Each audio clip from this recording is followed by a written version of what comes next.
అలా లంబా గానా హై బేటా కైసా ఎట్లా పాడదు ఎట్లా చేయాలి చాలా పొడుగాడదు అంటే ఒక్కటైనా చరణం పాడు తాతయ్య అని అన్నాడు. కాబట్టి మరి నా మనవడి ఫర్మాయిష్ మీద నేను ఈ పాట పాడుతున్నాను. దేవుని ప్రేమ ఇదిగో జనులార భావమునన్ తెలియదు. అద్భుతమైన పాట, అభిషిక్తమైన పాట, అద్భుతమైన పాట, ఆశీర్వాదకరమైన పాట అనడంలో సందేహం లేదు.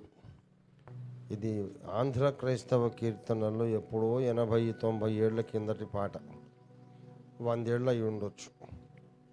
గొల్లపల్లి నతానియేలు అయ్యగారు రాసినటువంటి, ఒక బ్యాప్టిస్ట్ ప్రీచర్ గొల్లపల్లి నతానియేలు గారు రాసినటువంటి పాట. కానీ అది 15 వచనాలు ఉన్నాయి. ఒక్కొక్క వచనాన్ని రిపీట్ చేసి పాడితే 30 వచనాలు. 30 వచనాలు మళ్ళీ మధ్యలో 30 సార్లు పల్లవి. మొత్తం తిప్పి కొడితే ఒక 50 వచనాలలాగా అయిపోతుంది. మరి ఆశ్రిత్ బాబు అడిగాడు కాబట్టి పిల్లల కొరకు నేను ఏమైనా చేస్తా. సముద్రం ఇది తాతయ్య అని అంటే దూకేస్తా అంతే. అరే నా పిల్లలు అడిగారు, నా మనవాడు అడిగాడు కాబట్టి ఇది కూడా సముద్రమే. ఇప్పుడు దూకుతున్నా. 1-2 చరణాలన్నా పాడమన్నాడు బాబు. ఇదే కదా బేటా నువ్వు అడిగింది ఆశ్రిత్? కిదర్ హై ఆప్? ఇదే కదా దేవుని ప్రేమ ఇదిగో. ఓకే బేటా, మంచి. టోటల్గా సువార్త అంతా ఉంటుంది ఇందులో. ఈ ఒక్క పాట పాడుకుంటే భావపూర్వకంగా అర్థం చేసుకుంటూ పాడితే ఇక వేరే సువార్త ప్రసంగం అక్కర్లేదు. మొత్తం సువార్త సందేశం అంతా ఇందులో ఇమిడ్చి రాశారు దైవజనులు గొల్లపల్లి నతానియేలు గారు.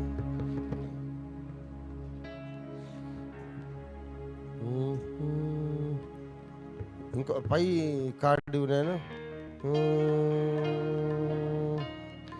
దేవుని ప్రేమ ఇదిగో జనులార భావంబునందెలియరే, కేవలము నమ్ముకొని నా పరలోక జీవంబు మనకపును. కేవలము నమ్ముకొని నా పరలోక జీవంబు మనకపును. సర్వలోకము మనలను తన వాక్య సత్యంబుతో చేసెను. సర్వలోకము మనలను తన వాక్య సత్యంబుతో చేసెను. సర్వోపకారుడుండే మన మీద జాలిపరుడయుండెను. సర్వోపకారుడుండే మన మీద జాలిపరుడయుండెను. దేవుని ప్రేమ ఇదిగో జనులార భావంబునందెలియరే,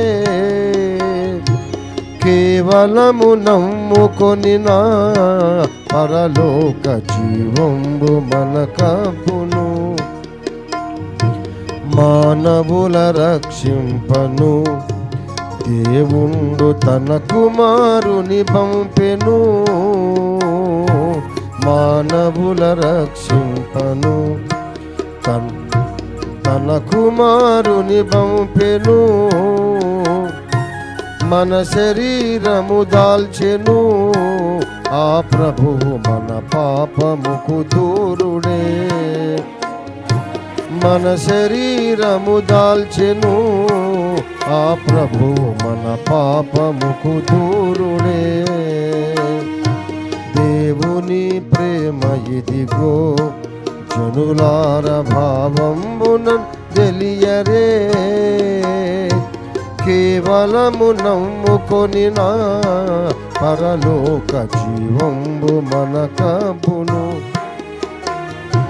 యేసుక్రీస్తను పేరున రక్షకుడు వెలసినాడిల లోపల. యేసుక్రీస్తను పేరున రక్షకుడు వెలసినాడిల లోపల. దోషకారి జనులతో ఎంతో సుభాషలను పలికినాడు.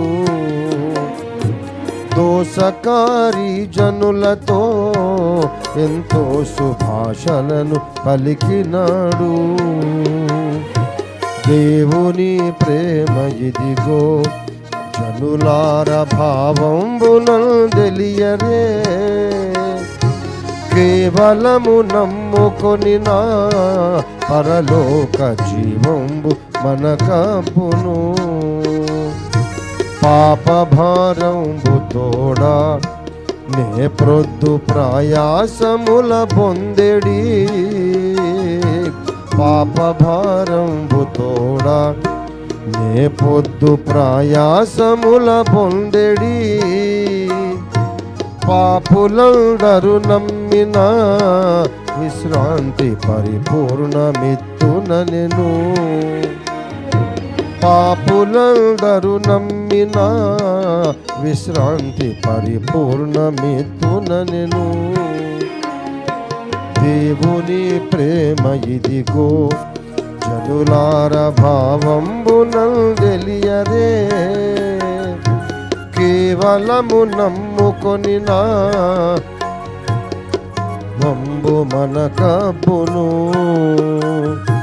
నమ్మి బాప్తిస్మముందు నరులకు రక్షణ మరి కల్గును. నమ్మి బాప్తిస్మముందు నరులకు రక్షణ మరి కల్గును. నమ్మనొల్లకపోయెడు నరులకు నరకంబు సిద్ధమనెను. నమ్మనొల్లకపోయెడు నరులకు నరకంబు సిద్ధమనెను. దేవుని ప్రేమ ఇదిగో జనులార భావంబునన్ తెలియరే. కేవలము నమ్ముకొని నా పరలోక జీవంబు మనకపును. కేవలము నమ్ముకొని నా పరలోక జీవంబు మనకపును.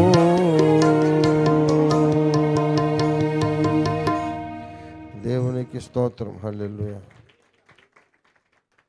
10 చరణాలు వదిలేశాను, 5 చరణాలు పాడాను. చాలా అద్భుతమైన పాట. ఇలాంటి పాటలు ఆంధ్ర క్రైస్తవ కీర్తనలు ఒక్క పాట పాడుకుంటే 100 ప్రసంగాలు విన్నంత ఫలం, అంత ఆశీర్వాదం, అంత సంతృప్తి, అంత ఉజ్జీవం, దైవ సాక్షాత్కారం వచ్చేస్తుంది. ఆ భక్తులను కళ్ళారా చూచిన వారు, వాళ్లకు పాదసేవ చేసిన వాళ్ళు ధన్యులు. ఆ రోజుల్లో నేను బ్రతుకుంటే ఇంకా ఏం సేవ చేయను, వాళ్ళ కాళ్ళు ఒత్తుకుంటూ కూర్చుంటా నేను. అలాంటి భక్తులు వారు. గొల్లపల్లి నతానియేల్ గారు, పూలిపాక జగన్నాథం గారు, మిక్కిలి సమీయులు గారు, చౌదరి పురుషోత్తం గారు అయితే ఇక చెప్పనక్కరే లేదు. మరి అలాంటి మహానుభావులు దేవునితో నడిచి ఆత్మవశులై అద్భుతమైన పాటలు మనకు రాసి అందించారు. పాటలే కావవి, అదొక థియలాజికల్ ఎన్సైక్లోపీడియా, వేదాంత విజ్ఞాన సర్వస్వం. క్రిస్టియన్ డాక్ట్రిన్ అంతా అందులో ఉంటుంది. క్రైస్తవ సిద్ధాంత సరణి మొత్తం అందులోనే ఉంటుంది. మన విశ్వాసం ఏంటి, ఏమి నమ్ముతున్నాము, ఎలాంటి దేవుణ్ణి నమ్ముతున్నాం, ఏ రీతిగా ఆరాధించాలి, మొత్తం అందులో అన్ని ప్రసంగాలు అందులో ఉంటాయి. పైపెచ్చు చక్కగా ప్రాస చెడకుండా, రిథం చెడకుండా, ప్రాస, దేవుని ప్రేమ ఇదిగో జనులార అని, తర్వాత భావంబునన్, దేవుని అన్నందుకు భావంబునన్ వకారం వచ్చింది, దేవుని భావంబునన్, కేవలము నమ్ముక మళ్ళీ వకారం, పరలోక జీవంబు మనకంబును, దేవుని భావంబునన్ కేవలము పరలోక జీవంబు, ద్వితీయాక్షర ప్రాస వకారం పెట్టాలనుకున్నాడు, ఖచ్చితంగా మెసరకుండా పెట్టాడు. అట్లాంటి మహానుభావులు వాళ్ళు. సర్వలోకమును మనలను తన వాక్య సత్యంబుతో చేశాడు. ఎంత మాట అనేసాడు అసలు. మొత్తం సృష్టికథనం ఈ విశ్వమంతటిని తన వాక్కుతో చేశాడు. మనలను కూడా, మానవ జాతిని కూడా చేశాడు. చేసిన తర్వాత మనం పడిపోయాం, చెడిపోయాం. సర్వోపకారుడు ఉండే మన మీద జాలి పరుడై ఉండెను. అక్కడ మళ్ళీ సకారము సకారము సకారము, ఇది ప్రథమాక్షర ప్రాస. సకారం సకారంతో మొదలైంది. సాకు జా కూడా ప్రాస కలపొచ్చు, అది వ్యాకరణ సూత్రబద్ధమే. అట్లాగనమాట.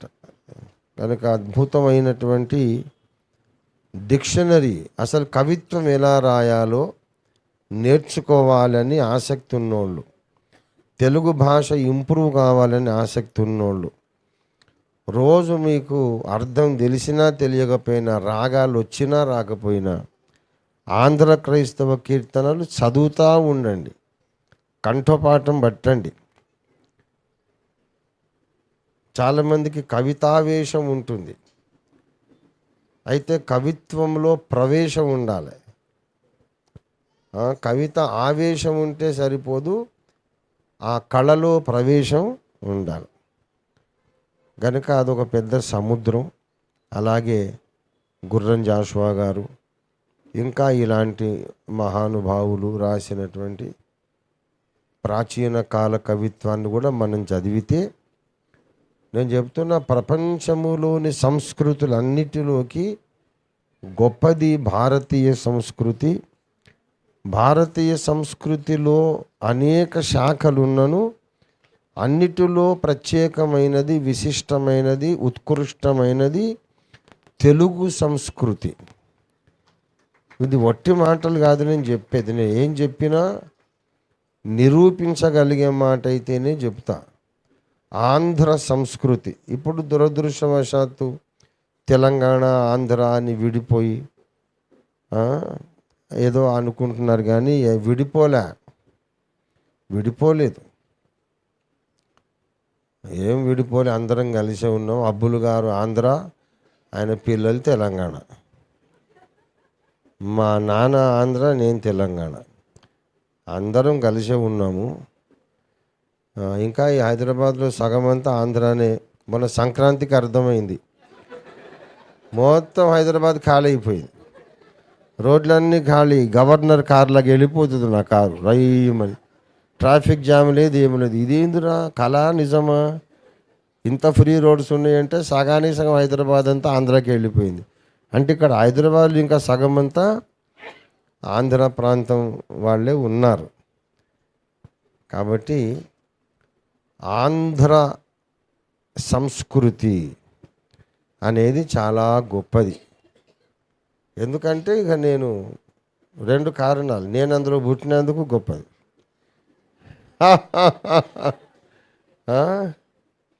రెండో కారణం ఏంటంటే చాలా చాలా చాలా చాలా కారణాలు ఉన్నాయి. ఒకటి, ఈ కవిత్వములో, సాహిత్య ప్రక్రియలో అవధాన ప్రక్రియ అనేది ఒకటి ఉన్నది. అవధాన ప్రక్రియ ఇండియాలో మాత్రమే ఉన్నది.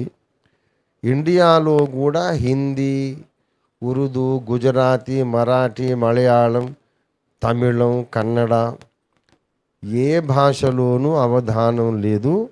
ఒక్క తెలుగు భాషలోనే అవధానం ఉన్నది. ఇంకా ఏ భాషలో కూడా అవధానులు ఉండరు. మనకున్నారు అష్టావధానులు, శతావధానం, సహస్రావధానం మనకున్నారు. అట్లా గుజరాతీలో ఒకరిని చూపేమని లేడు, మరాఠీ, హిందీ లేరు. గనక అతి సర్వశ్రేష్టమైనటువంటి సంస్కృతి నా తెలుగు సంస్కృతి. దేవునికి స్తోత్రం కలుగునుగాక. ఇది అతిశయోక్తి కాదు. అందరినీ మెచ్చుకుంటాం, అందరినీ గౌరవిస్తాము. అందుకే నేను ఎన్నోసార్లు చెప్పా, దేవుడు నన్ను మళ్ళీసారి పుట్టరా భూమి మీద అని నాకు ఒక ఛాన్స్ ఇస్తే, ఇంకోసారి పుట్టుపోరా నువ్వు భూమి మీద అని ఛాన్స్ ఇస్తే, అట్లా ఏడు బైబిల్ ప్రకారం పునర్జన్మ లేవు. అట్లా మళ్ళీ పుట్టేది సచ్చేది ఏమి ఉండదు, అదంతా ఒట్టిదే. కానీ నా అభిమానాన్ని వ్యక్తం చేయడానికి ఉదాహరణగా చెప్తున్నా. ఒకవేళ నేను పైకి పోయినాక దేవుడు మళ్ళీ పుట్టురా నువ్వు భూమి మీద ఛాన్స్ ఇస్తున్నా, ఎక్కడ పుడతావో కోరుకొని ఇష్టం అని దేవుడు చెప్తే, నేను ఇదే భారతదేశంలో, ఇదే ఆంధ్రప్రదేశ్లో, ఇదే వరంగల్లో పుడతాను. దేవునికి స్తోత్రం కలుగునుగాక. ఎందుకంటే అక్కడ పుట్టకపోతే, తెలుగోడిని కాకపోతే అసలు నాకు బైబిలే అర్థం కాదు. దేవునికి స్తోత్రం కలుగునుగాక.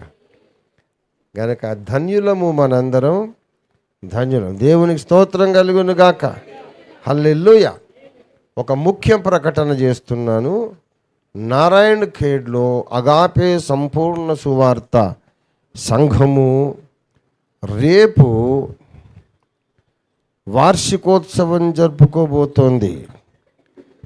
ఇది అందరికీ కూడా, ఓఫీరిస్టులందరికీ, ఓఫీర్ మినిస్ట్రీస్ కుటుంబ సభ్యులందరికీ కూడా, 2 తెలుగు రాష్ట్రాలలోనూ, తెలంగాణలో, ఆంధ్రప్రదేశ్లో, మరి ఈ పరిసర ప్రాంతాల్లో మాత్రమే కాకుండా ఈ ప్రకటనను లైవ్లో చూస్తున్న వాళ్ళందరూ, దూరంలో ఉన్నవారైనా దగ్గర ఉన్నవారైనా, అందరికీ ఆహ్వానముతో కూడిన ప్రకటన. నారాయణ ఖేడ్ అగాపే సంపూర్ణ సువార్త సంఘము యొక్క 5వ వార్షికోత్సవం, 5th యానివర్సరీ వాక్య పరిచర్య కొరకు నేనే అక్కడ వెళుతున్నాను. ఇంకా మన టీం అందరూ ఉంటారనుకోండి. అబ్బుల్ గారు, కిరణ్ బాబు, అరుణ్ అన్నయ్య, మన తోట నరసింహులు గారు అందరూ ఉంటారు. మన నాయకులందరూ ఉంటారు. నీల్ ఆమ్స్ట్రాంగ్, మధు గారు, వెంకటేష్, పైడిరాజు గారు, Lakshman, Sunil Gajwel, Noah and Swaraj, pastor Swaraj, Pavan, Mark Babu గారు, గుండుకాడి కరుణాకర్ గారు, మన పాస్టర్ క్రిస్టఫర్ గారు, అందరూ ఉంటాం అక్కడ. అవకాశం ఉంటే మీరందరూ రండి. ఒక మంచి సౌకర్యం ఏంటంటే ఉదయమే, ఇది 10 గంటలకల్లా అక్కడ చేరారంటే ఉదయము చక్కగా మనం ప్రభువుని ఆరాధించుకొని లంచ్ చేసుకొని మళ్ళీ సాయంత్రం కల్లా ఎవరింటికి వాళ్ళు చేరవచ్చు. ఇక్కడ నుంచి డైరెక్ట్ బస్సు ఉన్నదంట, లక్ష్మణ్ చెబుతున్నాడు. ఎక్కడి నుంచి? జేఎన్టీయా, housing board main road, housing board main road bus stop నుండి ఎక్కొచ్చు. అదే బస్సు జేఎన్టీ నుంచి ఎక్కొచ్చు. నారాయణ ఖేడ్కి డైరెక్ట్ బస్సెస్ ఉన్నాయి. ఉదయం 8ంటికి 8:30కు ఉంటాయా? 6 గంటల నుండి ప్రతి పావు గంటకు ఉంటుందా? అరగంటకా? అరగంటకు ఒక బస్సు. ఉదయం 6 గంటల నుండి అరగంటకు ఒక బస్సు ఉంటుంది నారాయణ ఖేడ్కి. కాబట్టి అందరూ ఆహ్వానితులే, తప్పనిసరిగా రండి. అక్కడ మన సహోదరుడు, మన సహవాస అభిషిక్త సేవకుడు పాస్టర్ రవితేజ గారు మనల్ని ఆహ్వానిస్తున్నారు. పాస్టర్ రవితేజ గారి కాపరిత్వంలో ఇది 5వ వార్షికోత్సవాన్ని నారాయణ ఖేడ్, ఖేడ్ అంటే గ్రామం మరాఠీ భాషలో, నారాయణ గ్రామం అన్నమాట, నారాయణ ఖేడ్. అక్కడ మనం నెలకొల్పిన సంఘం 5వ వార్షికోత్సవం అవుతుంది. రండి, పండగ చేసుకుందాం, వాక్యాహారము భుజిద్దాం, శరీరాహారం కూడా ఉంటుంది. అద్భుతమైన సంగీతారాధనతో ఆత్మవశులమై ఆనంద నాట్యాలతో దేవుని ఆరాధిద్దాం, దేవుని ముఖదర్శనం చేసి వచ్చేద్దాం. రేపే, ఇంకెప్పుడు అనుకోకండి, రేపే, ఎంతో దూరం. అందరికీ ఆహ్వానం, అందరికీ దైవాశీస్సులు. దేవునికి స్తోత్రం. సరిపోయిందా బేటా సురేష్? సరిపోయిందా? దేవునికి స్తోత్రం.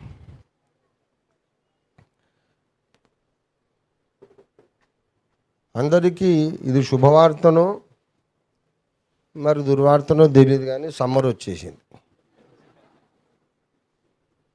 భయంకరంగా చెమటలు వచ్చేస్తున్నాయి. మొన్న దాకా వణుకొని బాధపడ్డాం. ఇప్పుడేమో చెమటలు వచ్చేస్తున్నాయి. కనుక మనం ఎంత తొందరగా ముగించుకుంటే అంత మంచిది. దేవునికి స్తోత్రం. హల్లెలూయా, హల్లెలూయా. చక్కగా పాట పాడిన హెప్సిబాకు దైవాశీస్సులు. హెప్సిబా ఎక్కడున్నావు? హెప్సిబా చిన్న పాప ఎక్సలెంట్గా పాడింది. దేవునికి స్తోత్రము. దేవుని పరిశుద్ధ వాక్యంలో నుండి చాలా చాలా చాలా చాలా క్లుప్తమైనటువంటి వాక్య సందేశము కొరకు మనకు సుపరిచితమైన ఫిలిప్పీ పత్రిక 3వ అధ్యాయము, ఫిలిప్పీ పత్రిక 3వ అధ్యాయము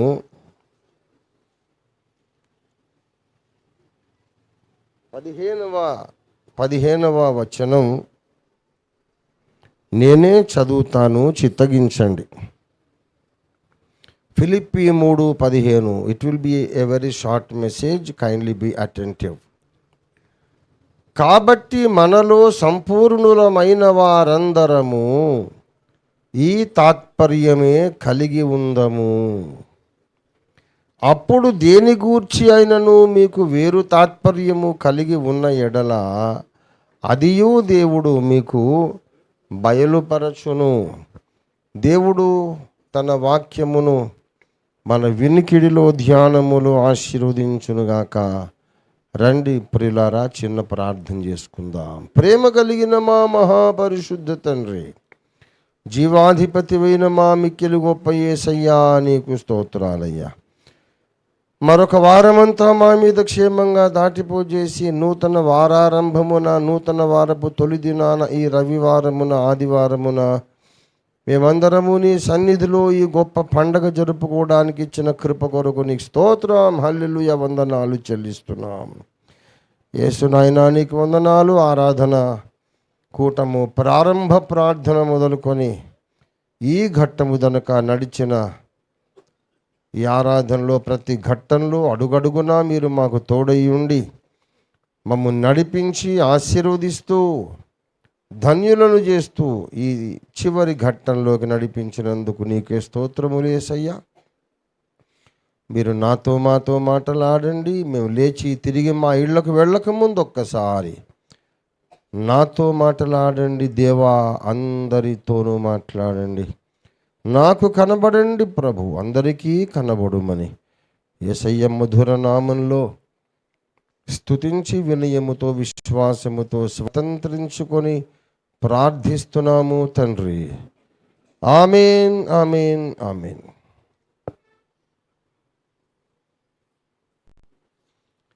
ప్రభునందు నాకు అత్యంత ప్రియులారా, శ్రద్ధగా ఆలకిస్తే మీకు తొందరగా ఇక్కడి నుండి ఇంటికి వెళ్ళే అవకాశం దొరుకుతుంది, విడుదల కలుగుతుంది. శ్రద్ధగా ఆలకించండి. చదివిన వాక్య భాగములో పౌలు భక్తుడు అంటున్నాడు, మనలో సంపూర్ణులము అయిన వారందరము, మనలో సంపూర్ణులము అయిన వారందరము ఈ తాత్పర్యమే కలిగి ఉందము. ఏ తాత్పర్యం? తాత్పర్యం అంటే ఉద్దేశ్యము, intention, purpose in our life. మన జీవితంలో ఈ ఉద్దేశాన్ని కలిగి ఉందాం. మనలో సంపూర్ణులైన వారము. అంటే మనలో సంపూర్ణులు కానోళ్ళు కూడా ఉన్నారు. మనలో దేవుని సంఘములో ఏ స్థానిక సంఘములోనైనా సంపూర్ణులైన వారు ఉన్నారు, సంపూర్ణులు కాని వాళ్ళు ఉన్నారు. సంపూర్ణులైన వాళ్ళెవరు? ఒక అద్భుతమైన విచిత్రమైన విచిత్రమైన సంగతి ఇక్కడ మనకు కనపడుతుంది. మనలో సంపూర్ణులమైన వారము ఈ తాత్పర్యమే కలిగి ఉందాము. మనలో సంపూర్ణులైన వారందరము అంటే ముందు ఈయన అయ్యాడు సంపూర్ణుడు కదా. పౌలు తన్ను తాను ఏమని ఎంచుకుంటున్నాడు? సంపూర్ణుడైన వాళ్ళ కింద లెక్కేసుకుంటున్నాడు. నాలాగానే ఇంకా సంపూర్ణులైన వాళ్ళు ఉన్నారుగా మనలో. కొంతమంది 10 మందో 15 మందో 50 మందో ఉన్నారు. ఆ సంపూర్ణులైన వాళ్ళందరము ఈ అభిప్రాయము, ఈ ఉద్దేశము, ఈ గురి కలిగి ఉందాం. ఏమిటా గురి? అంతకుముందు 14వ వచనంలో చెబుతాడు, క్రీస్తు యేసునందు దేవుని ఉన్నతమైన పిలుపునకు కలుగు బహుమానమును పొందవలెనని గురి వద్దకే పరిగెత్తుచున్నాను. క్రీస్తు యేసునందు దేవుడు మిమ్మల్ని పిలిచిన పిలుపు అది మామూలు పిలుపు కాదు, అది ఉన్నతమైన పిలుపు. ఉన్నతమైన పిలుపుతో దేవుడు మిమ్మల్ని పిలిచాడు. ఆ పిలుపులో మీరు నమ్మకముగా స్థిరముగా నిలబడి, స్థిరముగా ఆ పిలుపులోనే మీ బ్రతుకును మీరు కొనసాగించి, ఆ పిలుపులోనే మీరు ముందుకు పరిగెడితే ఫలితంగా ఉన్నతమైన బహుమానము కలుగుతుంది. ఉన్నతమైన పిలుపుకు కలిగే బహుమానం పొందాలని నేను గురి వద్దకే పరిగెత్తుచున్నాను. గురి వద్దకు పరిగెత్తేటప్పుడు ఈయన ఏమనుకుంటున్నాడు అంటే, అంతకుముందు 13వ వచనం చూడండి. సహోదరులారా, నేను ఇదివరకే పట్టుకొని ఉన్నానని అయినను, నేను ఇదివరకే పట్టుకొంటినని నేను తలంచుకొనను. ఒకటి నేను చేయుచున్నాను, ఇదివరకే పట్టుకున్నానని నేను అనుకోవడం లేదు. ఇది 13వ వచనం.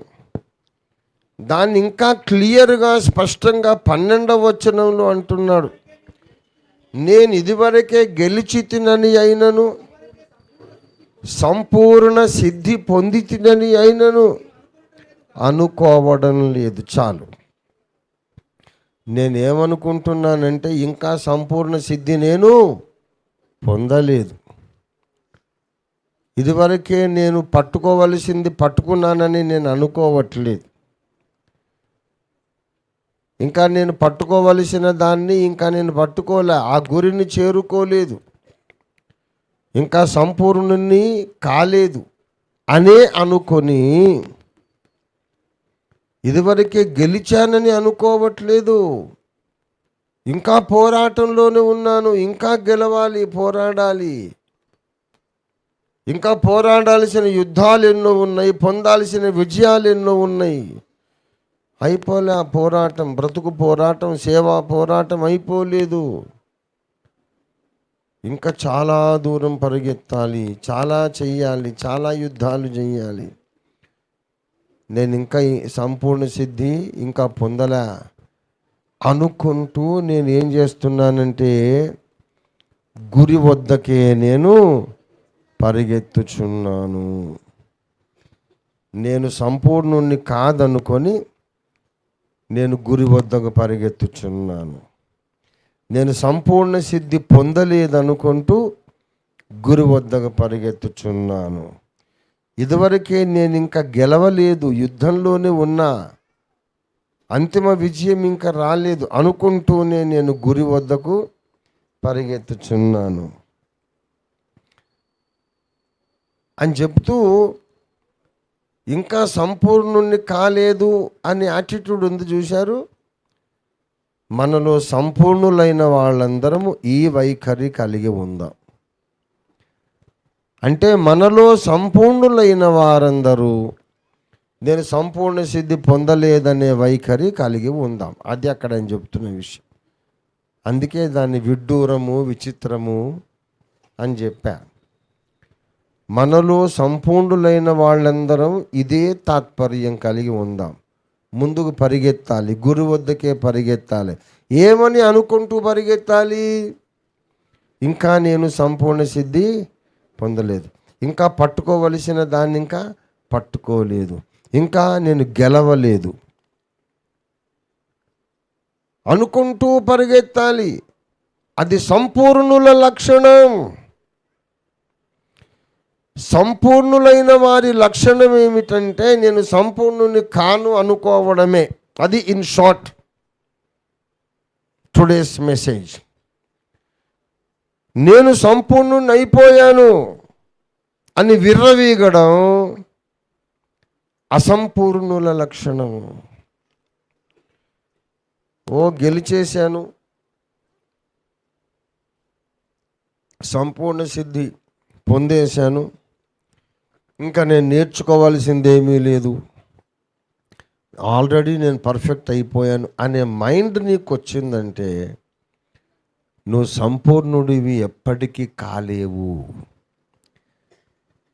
ఎంత తెలుసుకున్నా ఇంకా తెలుసుకోవాలి, ఎంత ఎదిగినా ఇంకా ఎదగాలి, ఎంత తగ్గించుకున్నా నీవింకా తగ్గించుకోవాలి, ఎంత కడుగబడినా నీవింకా పరిశుద్ధపరచబడాలి. అయిపోయింది అని అనుకోకు. నీ పోరాటం అయిపోలేదు, అయిపోదు. నీవు మట్టి దేహములో ఉన్నంత వరకు నీ పోరాటం కొనసాగుతూనే ఉంటుంది. ఈ మట్టి శరీరములో ఉన్నంత వరకు నువ్వు జాగ్రత్తగా నిన్ను నీవు భద్రపరుచుకోవాలి, యుద్ధం చేస్తూ ఉండాలి. ఇది రాలిపోద్ది ఒకనాటికి. రాలిపోయి నీకు మహిమ శరీరం వస్తుంది. యేసు ప్రభువుకి ఎలాంటి శరీరం ఉందో అలాంటి శరీరం నీకు వస్తుంది. ఇదే ఫిలిప్పీ పత్రికలో చెప్తాడు, అదే 3వ అధ్యాయంలో 21వ వచనం చదవండి. సమస్తమును తనకు లోబరచుకొన జాలిన తన శక్తిని బట్టి ఆయన మన దీన శరీరమును తన మహిమ గల శరీరమునకు సమరూపము గలదానిగా మార్చును.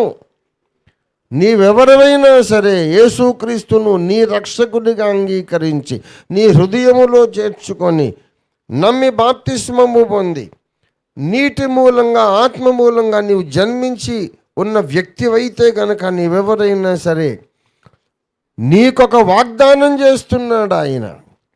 నీ దీన శరీరం ఉన్నదే ఇప్పుడు నీవు నివసిస్తున్న మట్టి గుడారం, అది చాలా బలహీనమైనది.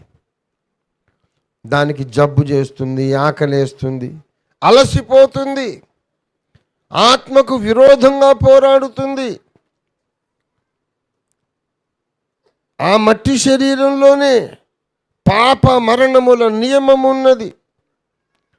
మేలైనది చేద్దామనుకునే కోరిక నీకు కలుగుతుంది, కానీ ఈ శరీరం చెయ్యనీయదు, తిరగబడుతుంది.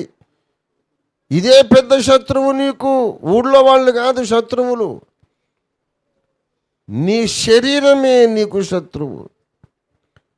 కర్మగాలి అందులోనే మనం జీవించాల్సి వచ్చింది. ఆ దీన శరీరం దానిని ఆయన మార్చేస్తున్నాడు. సమస్తమును తనకు లోబరుచుకున్న జాలిన అనంతమైన తన దైవశక్తిని బట్టి ఈ దీన శరీరము, ఈ బలహీన శరీరము, ఈ మట్టి శరీరమును యేసయ్య తన సొంత మహిమ శరీరముగా, తన మహిమ శరీరమునకు సమానమైన మహిమ కలిగినదిగా మార్చేస్తున్నాడు. ఇది దేవుని వాగ్దానం, నీకు దేవుడిస్తున్న వాగ్దానం. నీకు నాకు మనందరికీ 100% షూర్ ఇది నెరవేరుతుంది, అనుమానమే లేదు. నీవెవరైనా సరే నీకున్న ఈ బలహీన దీన శరీరం, అది స్నానం చేయకపోతే దుర్వాసన వస్తుంది, దాన్ని శుభ్రంగా పెట్టుకోవాలి, ఎప్పుడు శుభ్రం చేసుకుంటూ ఉండాలి, దానికి ఏదో మేత వేస్తూ ఉండాలి, లేకపోతే నీరసము, ఎన్ని బాధలు. దీంతో అంత మర్యాద చేసి దానికి మేత వేసి దానికి శుభ్రం చేసి దాన్ని అంత మర్యాద చేస్తే ఆఖరికి వచ్చి దేవుని కొరకు ఏమన్నా చేద్దామంటే తిరగబడుతుంది. ఇదేమిటే నువ్వు అడిగిందల్లా ఇస్తున్నాను కదా, నా మాట విను, కాస్త ప్రార్థన చేద్దామంటే ఆహా ఎందుకు ప్రార్థన, అవసరం లేదు, అట్లా బయట తిరుగుదాం పదా. టీవీలో మంచి సీరియల్ వస్తుంది ఇప్పుడు చూడండి. అయినా ఎప్పుడు ప్రార్థనేనా చేసేది? మంచి సమరయ్యని సేవ లేదా? పక్కింటి వాళ్ళకు హార్ట్ అటాక్ వచ్చిందట పద, మంచి పని చేయనియదు. ఎప్పుడు దేవుని చిత్తానికి విరోధంగా ఇది పోరాడుతుంటుంది. దీన్ని మార్చేస్తాడు. తన మహిమగల శరీరమునకు సమరూపము గలదానిగా ఆయన మార్చేస్తాడు. ఇప్పటికి ఇంకా రాలే, ఇంకా మనకు ఆ పాత శరీరమే ఉంది. ఈ శరీరములో ఉన్నంత కాలము మనం ఏమనుకోవాలంటే, నువ్వు ఎంత నేర్చుకున్నా ఇంకా నేర్చుకోవాలి. There is no end to the process of your growth and sanctification. నీ పెరుగుదలకు, నీ పవిత్రీకరణకు ముగింపు లేదు, ముగింపు లేదు. ఎంత ఎదిగినా ఇంకెదగాలి, ఎంత పరిశుద్ధపరచబడ్డా ఇంకా పరిశుద్ధపరచబడాలి. నేను ఇంకా సంపూర్ణుణ్ణి కాలేదు, ఇంకా పరిగెత్తాలి అనుకోవడమే సంపూర్ణుల లక్షణం. అంటే నీకు నీవే అబద్ధం చెప్పుకోవాలనా? నువ్వు సంపూర్ణులమైన వారందరము ఏమనుకోవాలా? నేను సంపూర్ణుని కాదు అనుకోవాలి. అంటే బిఏ చదివిన వాళ్ళందరూ ఏమనుకోవాలి? ఇప్పటి నుంచి నేను బిఏ కాదనుకోవాలి. ఎంఏ చదివినోడు నేను ఎంఏ కాదనుకోవాలి. అదా నువ్వు చెప్పేది బోధ? సంపూర్ణులైన వాళ్ళందరము మనం సంపూర్ణులం కాదని అనుకోవాలి. అదా? కాదు. దేవుని వాక్యము చాలా అద్భుతమైనది, ఆశ్చర్యకరమైనది. ఇంకా దాన్ని గురించి వివరించడానికి నా నోరు చాలదు, నా బుర్రకాయ చాలదు, నా తలకాయ, నా తెలివి చాలదు.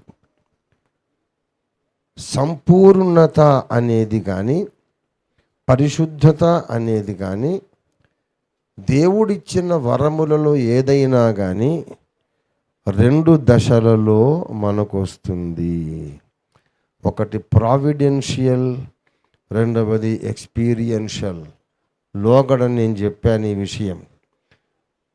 దేవుడు మంజూరు చేయుట మొదటి దశ, అది నీ అనుభవ సాక్ష్యమగుట, నీ అనుభవమగుట అనేది 2వ దశ.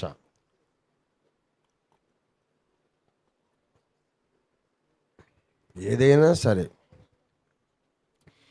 దేవుడు ముందు మంజూరు చేస్తాడు, దాన్ని మనం నమ్మి శాంక్షన్ చేస్తాడు. నమ్మి స్వతంత్రించుకొని ఇది నాదే అనుకుంటూ పరిగెత్తాలి. అప్పుడే నీ అనుభవంలో ఉండదు. అది ఉండకపోయినా నాదే అనుకోవాలి. ఎందుకు అనుకోవాలి? గ్యారంటీగా నీది అవుతుంది కాబట్టి. దీనికి చక్కని ఉదాహరణ నేను లోగడ చెప్పా. చెక్కు. వెరీ గుడ్, బాగా జ్ఞాపకం పెట్టుకున్నావు. నేను ఒక 10 లక్షలు చెక్ రాసి ఇచ్చాను అనుకోండి మీకు. ఆ చెక్కు విలువ ఎంత? 10 లక్షలు. మీ దగ్గర ఎంత డబ్బు ఉన్నట్టు? 10 లక్షలు ఉన్నట్టు. మరి డబ్బులు ఉన్నాయా? మరి లేవు. మీరు సౌత్ ఇండియా మాల్కు పోయి, చెన్నై మాల్కు పోయి ఏదైనా కొనేసి, ఏమండి నేను 10,000 రూపాయలు షాపింగ్ చేశాను, ఇదిగో నా దగ్గర 10 లక్షలు చెక్ ఉన్నదంటే అది నాకెందుకు సార్? నీ చెక్కు నాకు ఇస్తే అది పట్టుకొని నేను బ్యాంకుకి పోతే వాడు నన్ను తన్ని తరిమేస్తాడు. ఎందుకంటే ఆ చెక్కు నీ పేరు మీద ఉంది. నేను వెళితే ఎన్కాష్ అవ్వదు. నువ్వెవరివయ్యా? ఇక్కడ వేరే పేరు ఉంది కదా, నువ్వు ఈ మనిషి నువ్వేనా? నీ ఫోటో ఐడి తీసుకురా, నీ ఆధార్ కార్డు ఏది? ఉదాహరణకు ఆదినారాయణకు 10 లక్షల చెక్ అని రాశాను అనుకోండి. అది తీసుకొని లక్ష్మణ్ పోయినాడు అనుకోండి. ఎవరు బాబు, నీవేనా ఆదినారాయణ అంటే కాదంటే నేను లక్ష్మణ్. మరి లక్ష్మణ్ అయితే నువ్వెందుకు తెచ్చావు ఇది అని అంటే, ఒట్టిగానే సార్ 10 లక్షలు ఉంది కదా ఇయ్యరాదంటే, ఇయ్యరట్లా. అది నాలుగు గీసుకోవడానికి కూడా పనికిరాదు. ఆ ప్రాపర్ పర్సన్ ఎవరికైతే ఇచ్చానో, ఎవరి సంతకం అక్కడ ఉందో, ఎవరి సంతకాన్ని ఇది కరెక్ట్ అని నేను కూడా సంతకం పెట్టి ఎండార్స్ చేశాను, ఆ మనిషి వెళ్ళాల. తన ఐడెంటిఫికేషన్ తీసుకొని వెళ్ళాలి. ఐడి కార్డు ఏదన్నా తీసుకువెళ్ళాలి. పాస్పోర్టు, ఆధార్ కార్డు ప్రూవ్ చేసుకోవాలి. ఆ చెక్ వెనుక ఆయన సంతకం పెట్టి నా సంతకం పెడతా, ఇది నేను ఒప్పుకుంటున్నా, ఈ సంతకం చేసినోడే నేను పంపిస్తున్నాడు. అక్కడ బ్యాంకర్ మళ్ళీ డౌటు, ఈ సంతకం నువ్వు పెట్టిందేనా? సార్ సంతకం పెట్టాడు, నువ్వు పెట్టిందేనా? మళ్ళీ పెట్టి అంటాడు. పెట్టాలి. తేడా వస్తే అంటాడు, ఈ సంతకం ఆ సంతకం ఒక్కలాగా లేదుగా. అనుమానం వచ్చిందని నాకు ఫోన్ చేస్తాడు. సార్ మీరు ఎవరికన్నా 10 లక్షలు చెక్ ఇచ్చారా?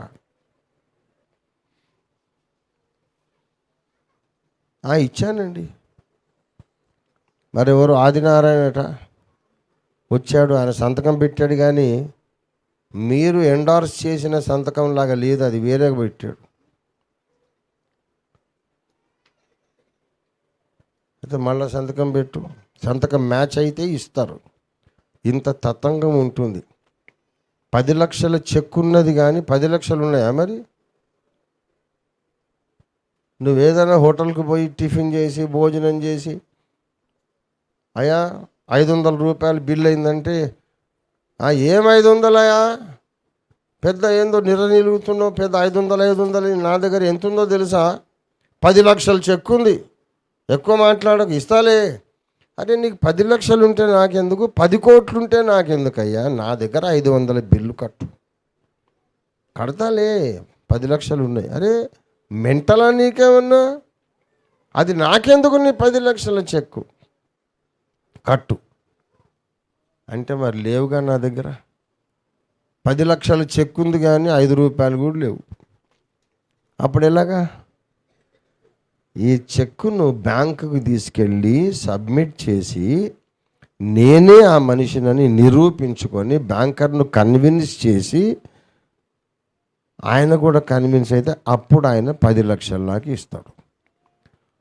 అప్పుడు ఆ డబ్బులు చేతిలోకి వచ్చాక దాన్ని నీవు అనుభవించవచ్చు, ఏదైనా కొనుక్కోవచ్చు, ఎక్కడైనా పెట్టుబడి పెట్టవచ్చు, ఆనందించవచ్చు. అప్పుడు తీసుకెళ్ళు. 10 లక్షలు నీ జేబులోకి వచ్చినాక ఎన్ని టిఫిన్లు చేస్తావో, ఎన్ని సూట్లు, ఎన్ని పట్టు చీరలు ఎన్ని కొంటావో కొనుక్కొని ఇష్టమే. వెండి కొంటావా, బంగారం కొంటావా, నీ ఇష్టం. ఆ చెక్ డబ్బు కాదు. చెక్ అనేది డబ్బు కాదు. ఆ డబ్బు నీకు గ్యారంటీగా వస్తుందనే ఒక షూరిటీ. అలాగే దేవుని వాగ్దానములన్నీ కూడా విశ్వరాజాధిరాజు సైన్ చేసి ఇచ్చిన చెక్కులు మనకు. దేవునికి స్తోత్రం కలుగునుగాక. వాటిని తీసుకొని మనము పరలోక బ్యాంకుకి వెళ్ళాలి. దేవుని సన్నిధే ప్రార్థనా గది.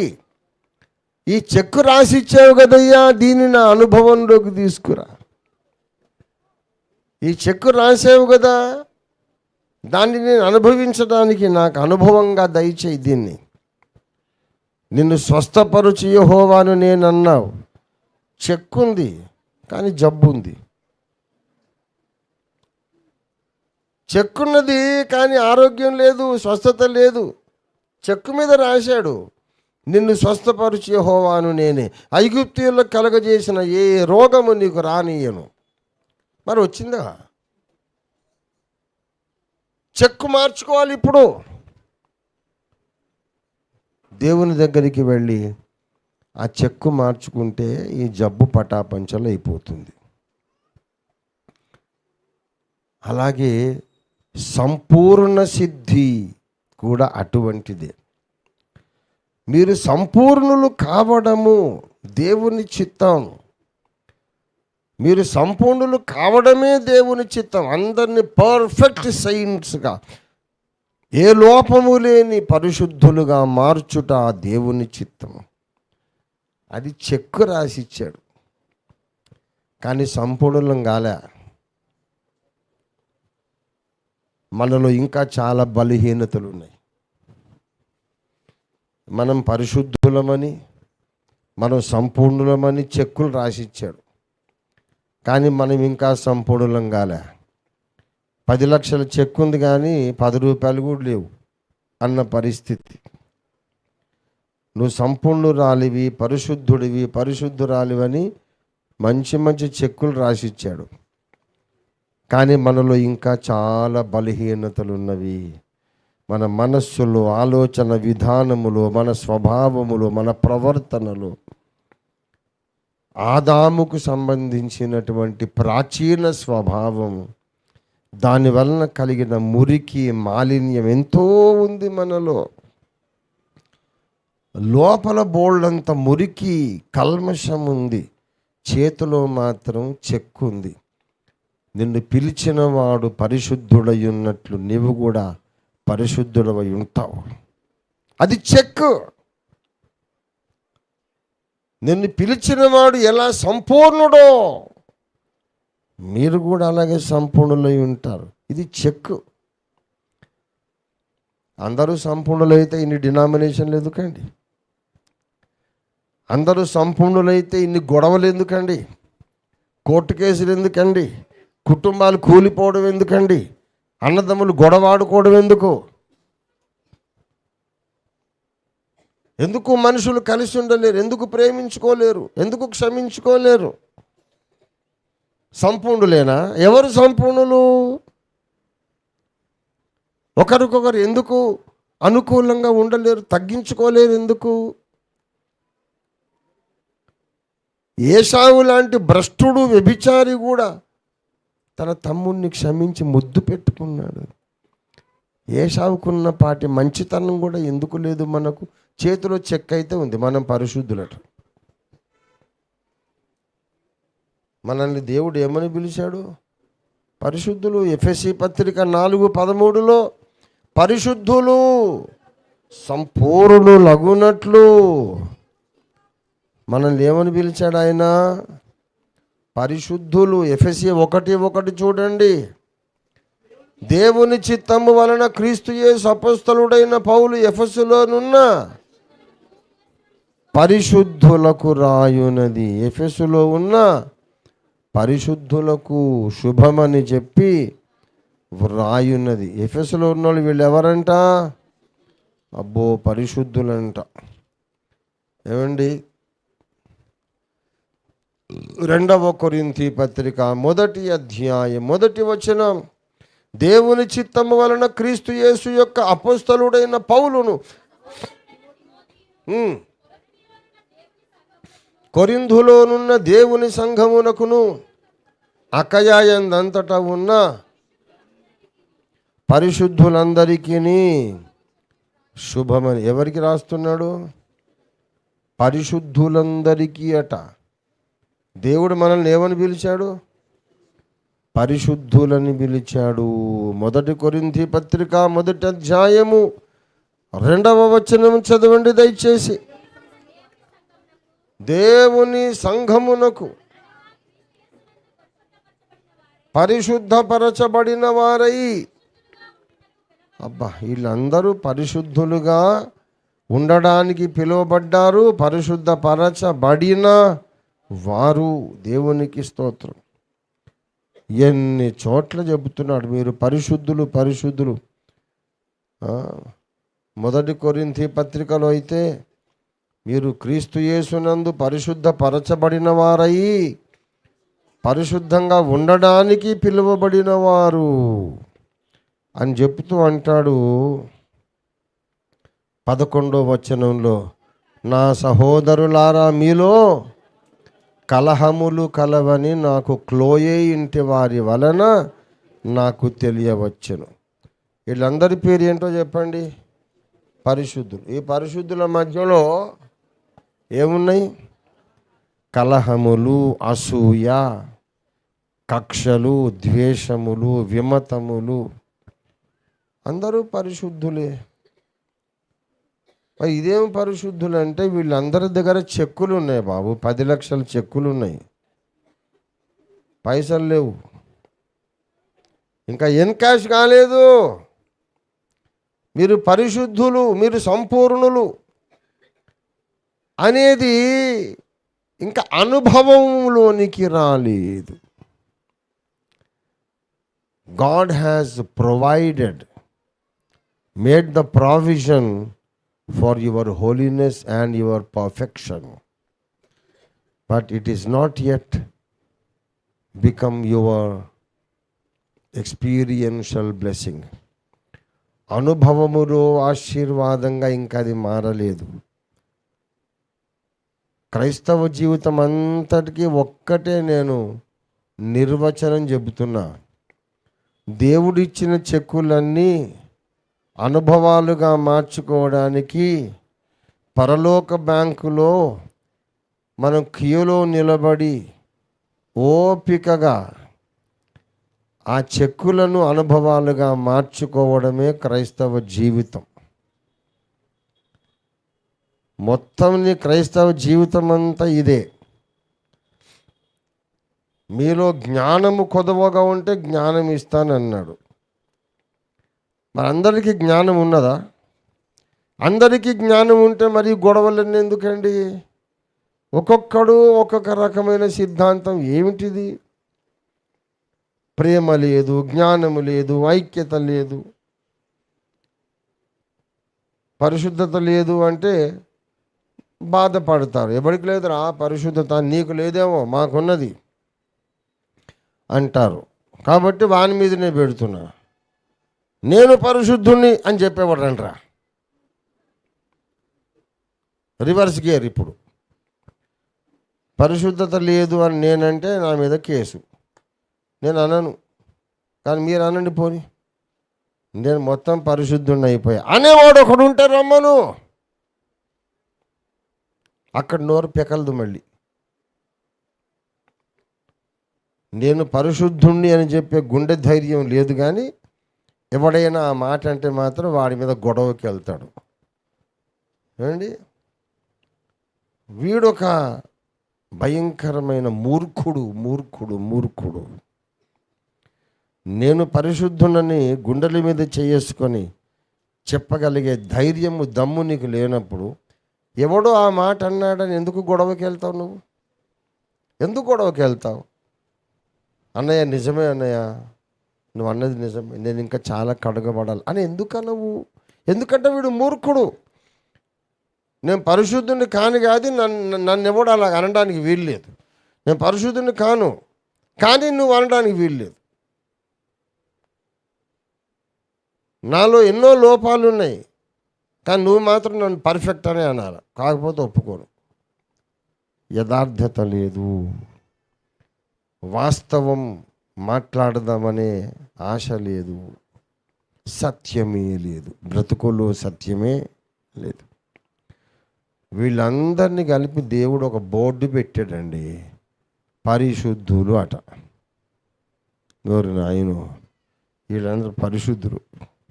ఏమండి, ఒకళ్ళ మీద ఒకళ్ళ కేసులు పెట్టుకొని, గొడవలు పెట్టుకొని, తిట్టుకొని, దూషించుకొని, ద్వేషించుకొని, ఒకడికి వెనుక ఒకడు గోతులు తవ్వుకొని, కుట్రలు చేసుకొని, హృదయములో రహస్యమైన ద్వేషం పెట్టుకొని, విష ప్రచారాలు చేసుకొని, స్లాండర్, ఒకరి మీద వ్యక్తిత్వ హననము, క్యారెక్టర్ అసాసినేషన్ చేస్తూ ఒకరి మీద ఒకడు, వీని మీద వాడు, వాని మీద వీడు చెప్పుకుంటున్న వీళ్ళందరినీ పరిశుద్ధులు అంటున్నారు. ఎట్లా పరిశుద్ధులు అంటే సంపూర్ణత, పరిశుద్ధత అనే చెక్ రాసిచ్చాడు దేవుడు. వీడు ఎన్కాష్ చేసుకోవాలి. ఆ ఎన్కాష్ చేసుకోవడానికి మనం పడే ప్రయాస, దేవుని దగ్గరికి వెళ్ళాలి, మన సంతకం అక్కడ పెట్టాలి, మన సంతకాన్ని పరలోక బ్యాంకు కూడా అంగీకరించాలి. బోల్డ్ అంత కథ కార్ఖానా ఉంది అక్కడ. ఆ తర్వాత నీ చేతిలో ఉన్న కాగితం ముక్క చెక్ నీ చేతిలో నోట్ల కట్టలుగా మారిపోతుంది. దేవునికి స్తోత్రం కలుగును గాక. హల్లెలూయా. గనుక సంపూర్ణులైన వారందరము ఇదే తాత్పర్యం కలిగి ఉందాం. నేను ఇంకా సంపూర్ణుని కాలేదు అని ఎందుకు అనుకోవాలంటే, నేను ఎంత సంపూర్ణుణ్ణి అయినా ఈ మట్టి దేహములో ఉన్నంత వరకు, ఈ మట్టి దేహములో ఉన్నంత వరకు ఇదైతే వ్యతిరేకంగా పోరాడుతూనే ఉంటుందిగా. ఆత్మకు విరోధంగా పోరాడే ఈ శరీరము, శరీరేచ్ఛలు ఉన్నాయిగా మనలో. దాన్ని నోరు మూయిస్తున్నానేమో టైం టు టైం, ఎప్పటికప్పుడు దాన్ని అణిచివేసి నలగొట్టి లోపరుచుకుంటున్నానేమో. కానీ దేవుని చిత్తానికి విరోధంగా ఒక స్వరమైతే నాలో ఉన్నదిగా. ఎప్పటికప్పుడు దాన్ని నోరు మూయిస్తున్నాను, కానీ అదైతే కేక పెడతానే ఉందిగా. గనుక నేను సంపూర్ణుని ఇంకా కాలేదు, కావలసిన అవసరం ఉంది అని నీవు అనుకుంటే నీ లోపలికి దీన మనస్సు వస్తుంది. దేవునికి స్తోత్రం కలుగును గాక. తగ్గింపు వస్తుంది, నీ లోపలికి దీన మనస్సు వస్తుంది. అప్పుడు దేవుడు నీకు దగ్గరగా వస్తాడు. నేను చాలా పర్ఫెక్ట్ అయిపోయాను అని నీవు అనుకుంటే, మరైతే ఇక నీకు నా అక్కర ఏముందిరా, నా అవసరం లేదు కదా. నీకంతా తెలుసు, నీకు అన్నీ వచ్చు, నీకు అన్నీ తెలిసిపోయినాయి కదా, నువ్వు బాగా పర్ఫెక్ట్ అయిపోయావు కదా, ఇక నా అవసరం ఏముంది నీకని ఆ మహాదేవుడు దూరం అయిపోయాడు అనుకో, మన బ్రతుకు పెంట కుప్ప కంటే కూడా అధ్వాన్నం అయిపోతుంది. ఎక్కడ లేని పందులు, అపవిత్ర జంతువులు, అపవిత్ర పక్షులు, లోక మాలిన్యం అంతా వచ్చి మన మీదనే ఉంటుంది. గనుక అహంభావము అనేది దరిజేరనివ్వద్దు. నేనేదో గొప్ప పరిపూర్ణత, సంపూర్ణ సిద్ధి పొందేశాను అనుకోవద్దు. చెక్ అనేది దాదాపు కంప్లీట్గా ఎన్కాష్ అయ్యే ప్రాసెస్లో ఉన్నాను. క్యూలో ఉన్నా ఇంకా రేపో మాపో నా చేతిలోకి దేవుడు వాగ్దానము చేసినటువంటి పరిశుద్ధత వస్తుంది, సంపూర్ణత వస్తుంది. ఆ తర్వాత క్రీస్తునకు కలిగిన ఆ మహిమ శరీరానికి సమరూపమైన శరీరం కూడా నాకు వస్తుంది. అప్పటిదాకా మనందరం బ్యాంకులో క్యూలో ఉన్నాం. ఆ యాటిట్యూడ్ కలిగి మనం ముందుకు పరిగెత్తాలి. ఎందుకు అంటే, దేని నిమిత్తము మనము క్రీస్తు యేసు చేత పట్టబడితిమో అనే ఒక ప్రత్యేకమైన క్లాజ్, ప్రత్యేకమైన విషయం ఇక్కడ పౌలు భక్తుడు వెల్లడి చేస్తూ ఉన్నాడు. ఫిలిప్పీ పత్రిక 3వ అధ్యాయము, దేని కొరకు నేను క్రీస్తు చేత పట్టబడితున్నా 3:12 ఇదివరకే నేను గెలిచి తినని అయినను, సంపూర్ణ సిద్ధి నేను పొంది తినని అయినను అనుకోవడం లేదు. కానీ దేని నిమిత్తము క్రీస్తు యేసు చేత పట్టబడితినో దానిని పట్టుకోవాలని క్రీస్తు యేసు చేత నేను పట్టబడి తిని. ఎప్పుడు పట్టబడ్డాడు? దమస్కు మార్గంలో వెళుతున్నప్పుడు ఆకాశ మహాకాశాల అవతల నుండి యేసయ్య వచ్చి మిట్ట మధ్యాహ్న సమయంలో సూర్యకాంతిని మించిన తేజస్సులో ప్రకాశిస్తూ దమస్కుకు వెళ్ళుతున్న పౌలును పట్టుకున్నాడు. ఎక్కడికి వెళ్తున్నావు? సౌలా, సౌలా, నీవెందుకు నన్ను హింసిస్తున్నావు అన్నాడు. ప్రభువా, నువ్వు ఆకాశం నుంచి వచ్చావు, మహిమరూపుడుగా కనపడుతున్నావు, నిన్ను నేను హింసించడం ఏంటి? ఎవరవు నీవు? నిన్ను హింసించడానికి నువ్వెవరవయ్యా అసలు? నీవు హింసించుచున్న నజరేయుడైన యేసును నేను. ఓ, నేను క్రైస్తవులను, యేసు భక్తులను హింసిస్తున్నాను అనుకుంటున్నాను, కానీ ఈ దెబ్బలు, ఈ హింసలన్నీ పరలోకమందున్న మహిమరూపుడికి తగులుతున్నాయని నాకు ఇప్పటిదాకా అర్థం కాలేదు. తప్పైపోయింది, నాకు అర్థం కాలేదు అని వెంటనే తన్ను తాను తగ్గించుకొని యేసయ్య అధికారానికి అప్పగించుకున్నాడు. దమస్కుకు వెళ్ళాడు, కానీ సంఘములను పాడు చేయడానికి వెళ్ళలేదుగా.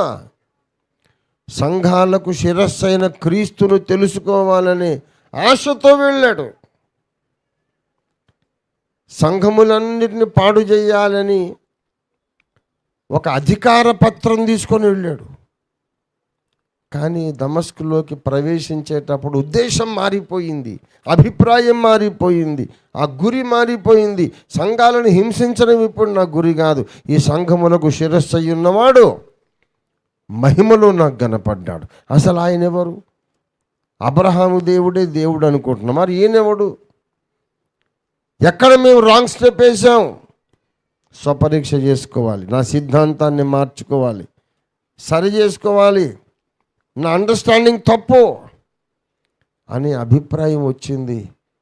యేసు ప్రభువు వారు పౌలును గట్టిగా పట్టుకున్నాడు. పట్టుకోవడానికి ఆకాశ మహాకాశములు దాటి దిగి వచ్చి పట్టుకున్నాడు. ఎందుకు పట్టుకున్నాడు?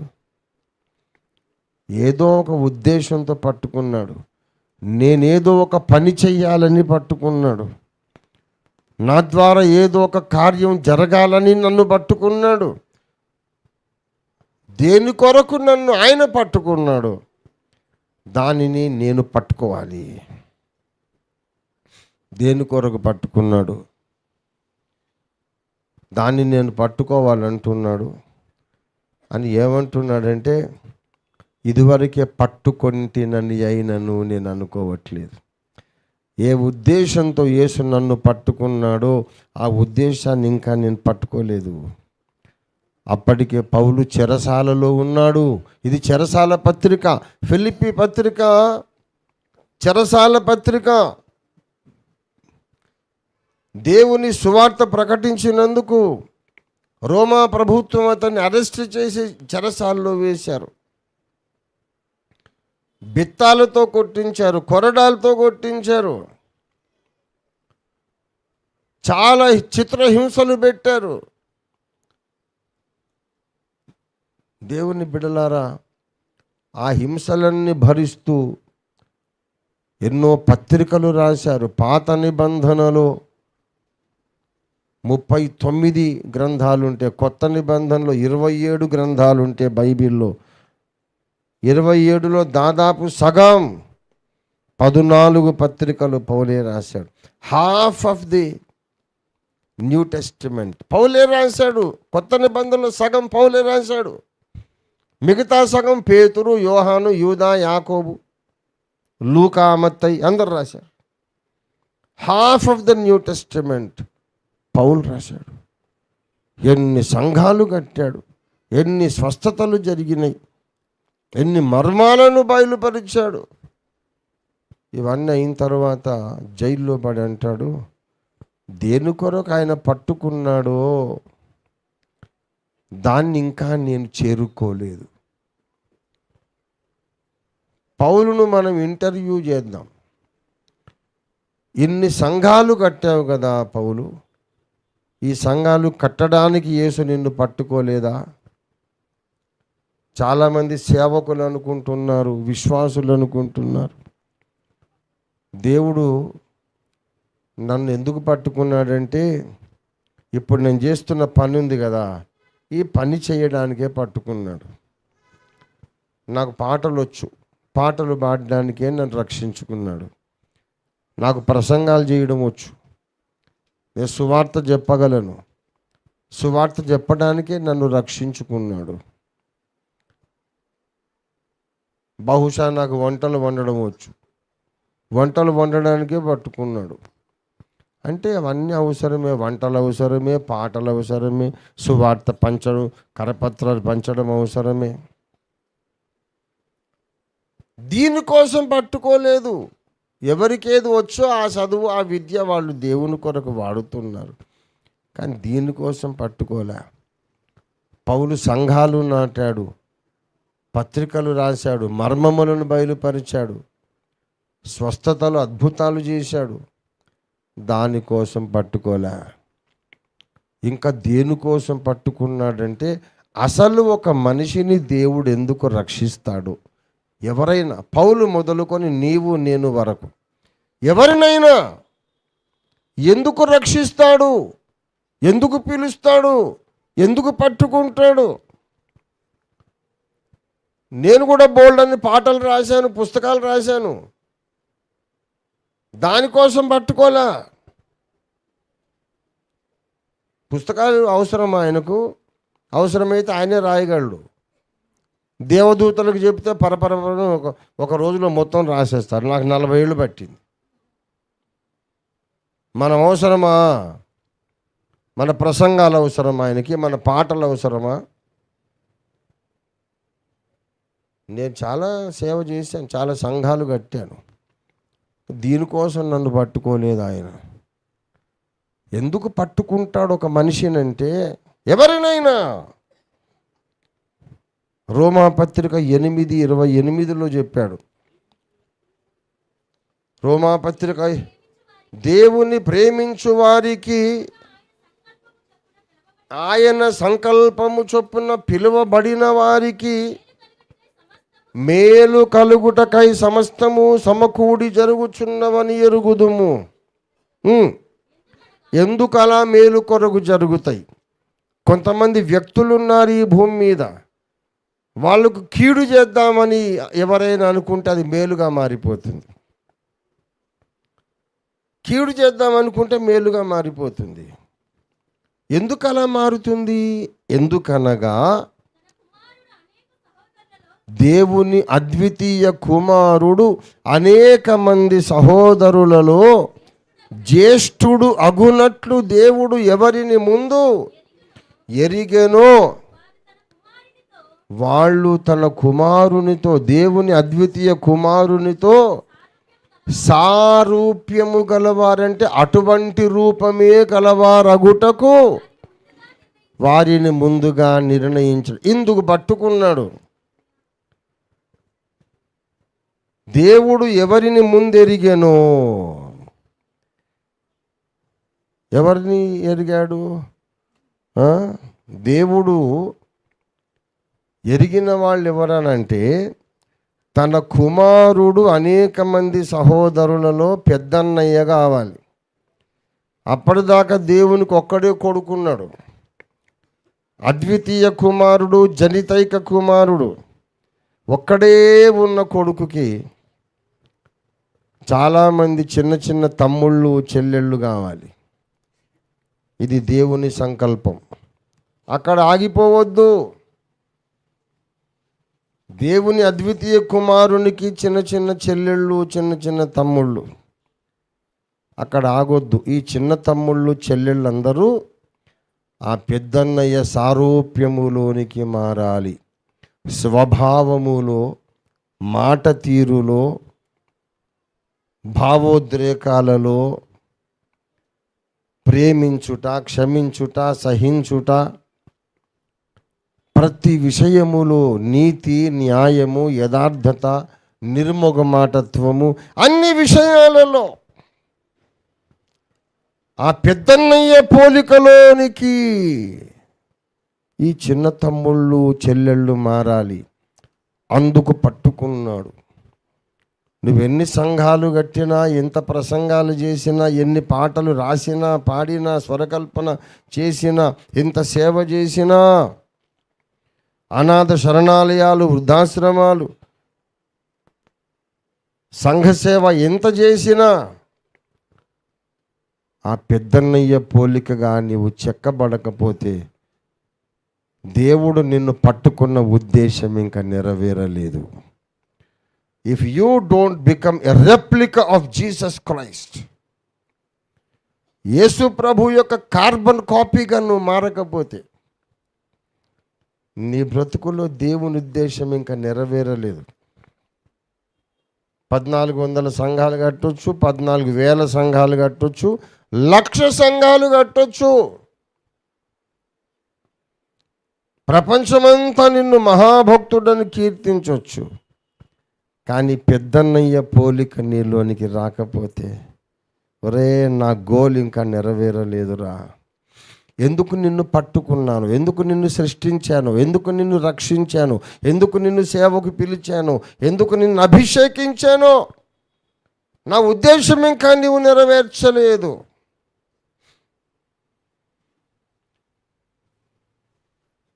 గమనించాలి, మనలను సేవ కొరకు దేవుడు సృష్టించలేదు. Leave that thought once and for all. God did not create you or save you for serving him.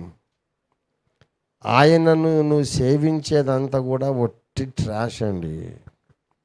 ఏం సేవ మనం చేసేది? పెద్ద సేవ దేవునికి అవసరమా? మనం అవసరమా దేవునికి?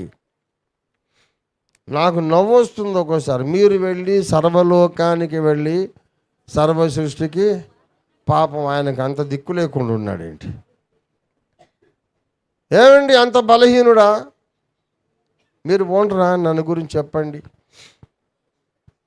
అంటున్నాడు. పౌలుకు ఆయనే దిగొచ్చి దర్శనం ఇచ్చాడు కదా. అదే పద్ధతిలో మొత్తం 800 కోట్ల మందికి ఒక్కటేసారి కనపడడం దేవుని చేత కదా. వాడు ఒక్కడంటే ఏదో కనపడ్డాను, కానీ ఇంతమందికి ఆడ కనపడతారా?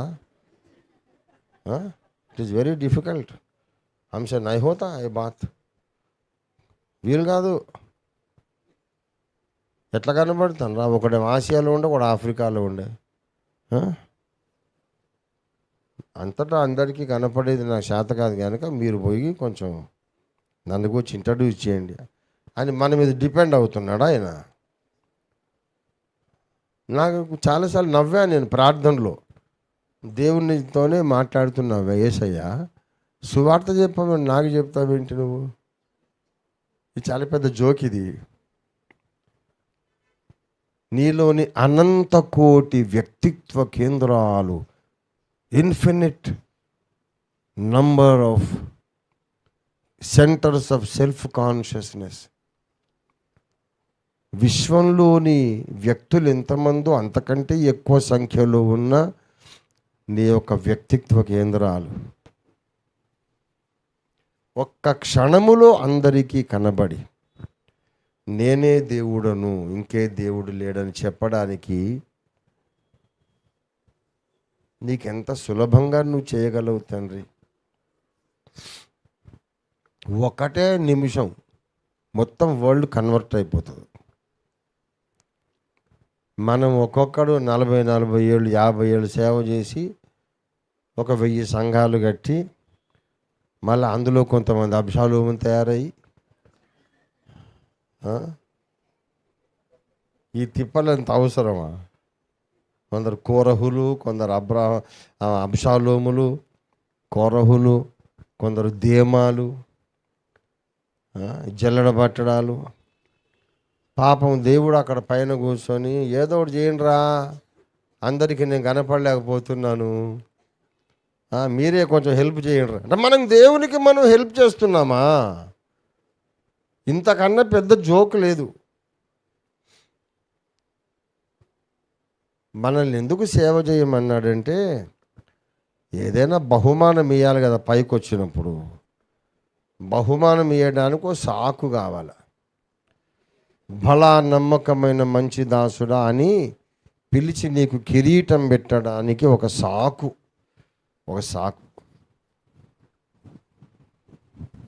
కాబట్టి నీకు పని అప్పగించాడు.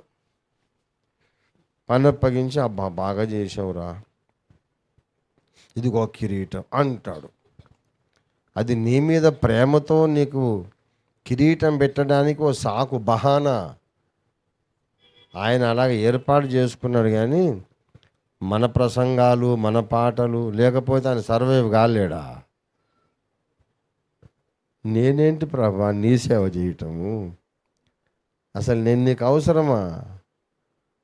సమీపించరా నీ తేజస్సులో నీవు మాత్రమే, అనంతకాలము నుండి నీవు మాత్రమే వసించుచు అమరత్వం కలిగిన వాడవు, సచ్చిదానంద స్వరూపుడవు. నీలో ఉన్నదంతా ఆనందము, సంతృప్తి.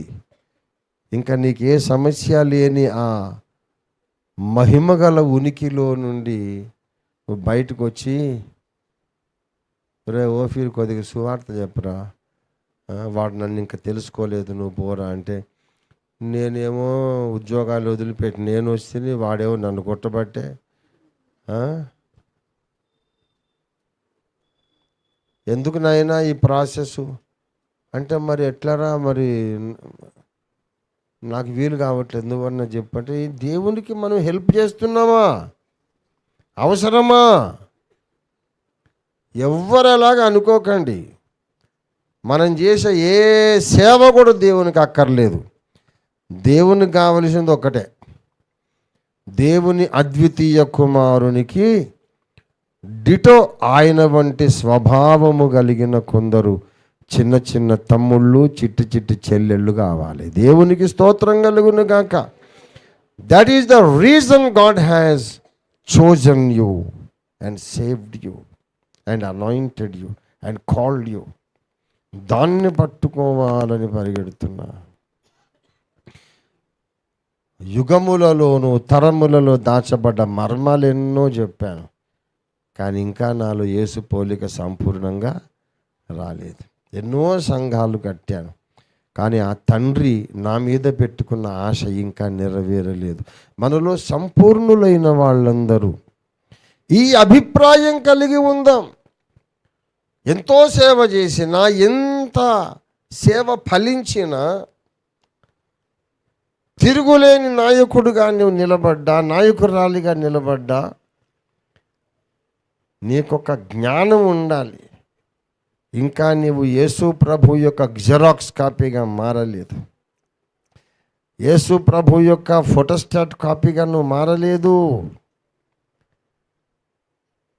అలా మారేదాకా నీవు సంతృప్తి చెందకూడదు.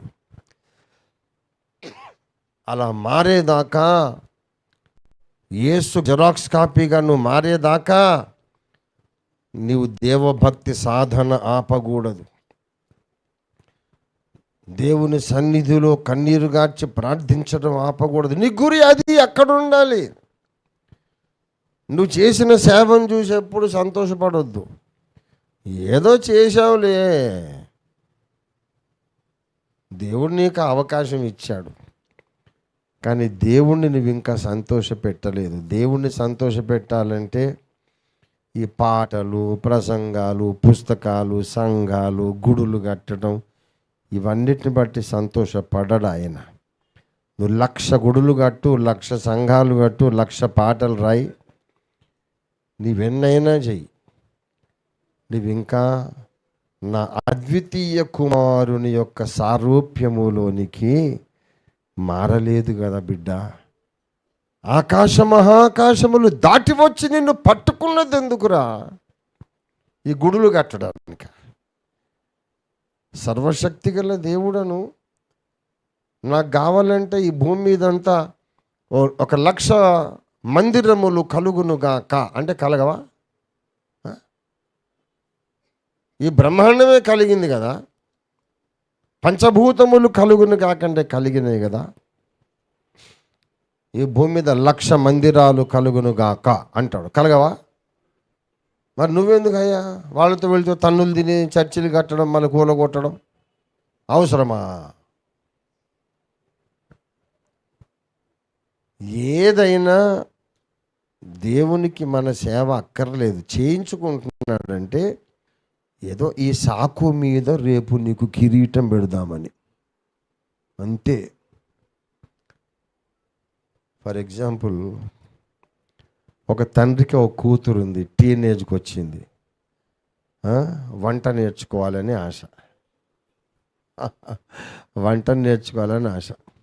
డాడీకి ఏదన్నా చేసి పెడతావా అని అంటే వాళ్ళ అమ్మ అలౌ చేయట్లేదు. నీకెందుకు పోయి చదువుకో, హోంవర్క్ చేసుకో. లేదు, నేను నాన్నకు వండి పెడతాను. ఏం వండి పెడతావు, నీకు ఏమొచ్చని అని అంటే, లేదు నేను చేస్తాను. సరే, మంచిది. నాన్న, అమ్మ నన్ను చేయనియట్లేదు, వంట గదిలోకి రానివ్వట్లేదు.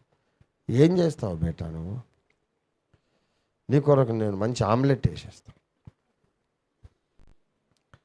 అరే, నువ్వు నాకు ఆమ్లెట్ వేసిస్తే నేను నీకు మంచి స్కూటీ కొనిస్తా బిడ్డ. అరే, ఆమ్లెట్ వేసిస్తే ఇక ఆ పరమానంద అయిపోయి ఆనందభరితురాలై అమ్మాయి పోయి మంచిగా 2-3 గుడ్లు వేసి కొట్టి మంచిగా దాని మీద పెట్టి పొయ్యి మీద నాన్న మీద ప్రేమతో మంట బాగా పెంచేసింది, ఫుల్ మంట. మరి మామూలు ఆమ్లెట్, డాడీకి ఆమ్లెట్ ఇది. బర్రమని మంట పెట్టేసరికి అబ్బాయిగా పెట్టేసి స్కూటీని ఆలోచిస్తూ ఉంది. నాన్న నాకు స్కూటీ కొనిస్తాడు, నేను రై మంది తిరిగేస్తా, ఇప్పుడు బీభత్సంగా మొత్తం రోడ్లన్నీ నావేగా. మా నాన్న ఎంత మంచోడు అబ్బా అని తలుసుకొని ఆమ్లెట్ తీసేసరికి అది మంచిగా బొగ్గులాగా అయిపోయింది. కర్రగా బొగ్గు, ఇంకేం లేదు. పొద్దున పళ్ళు తోముకోవచ్చుగా.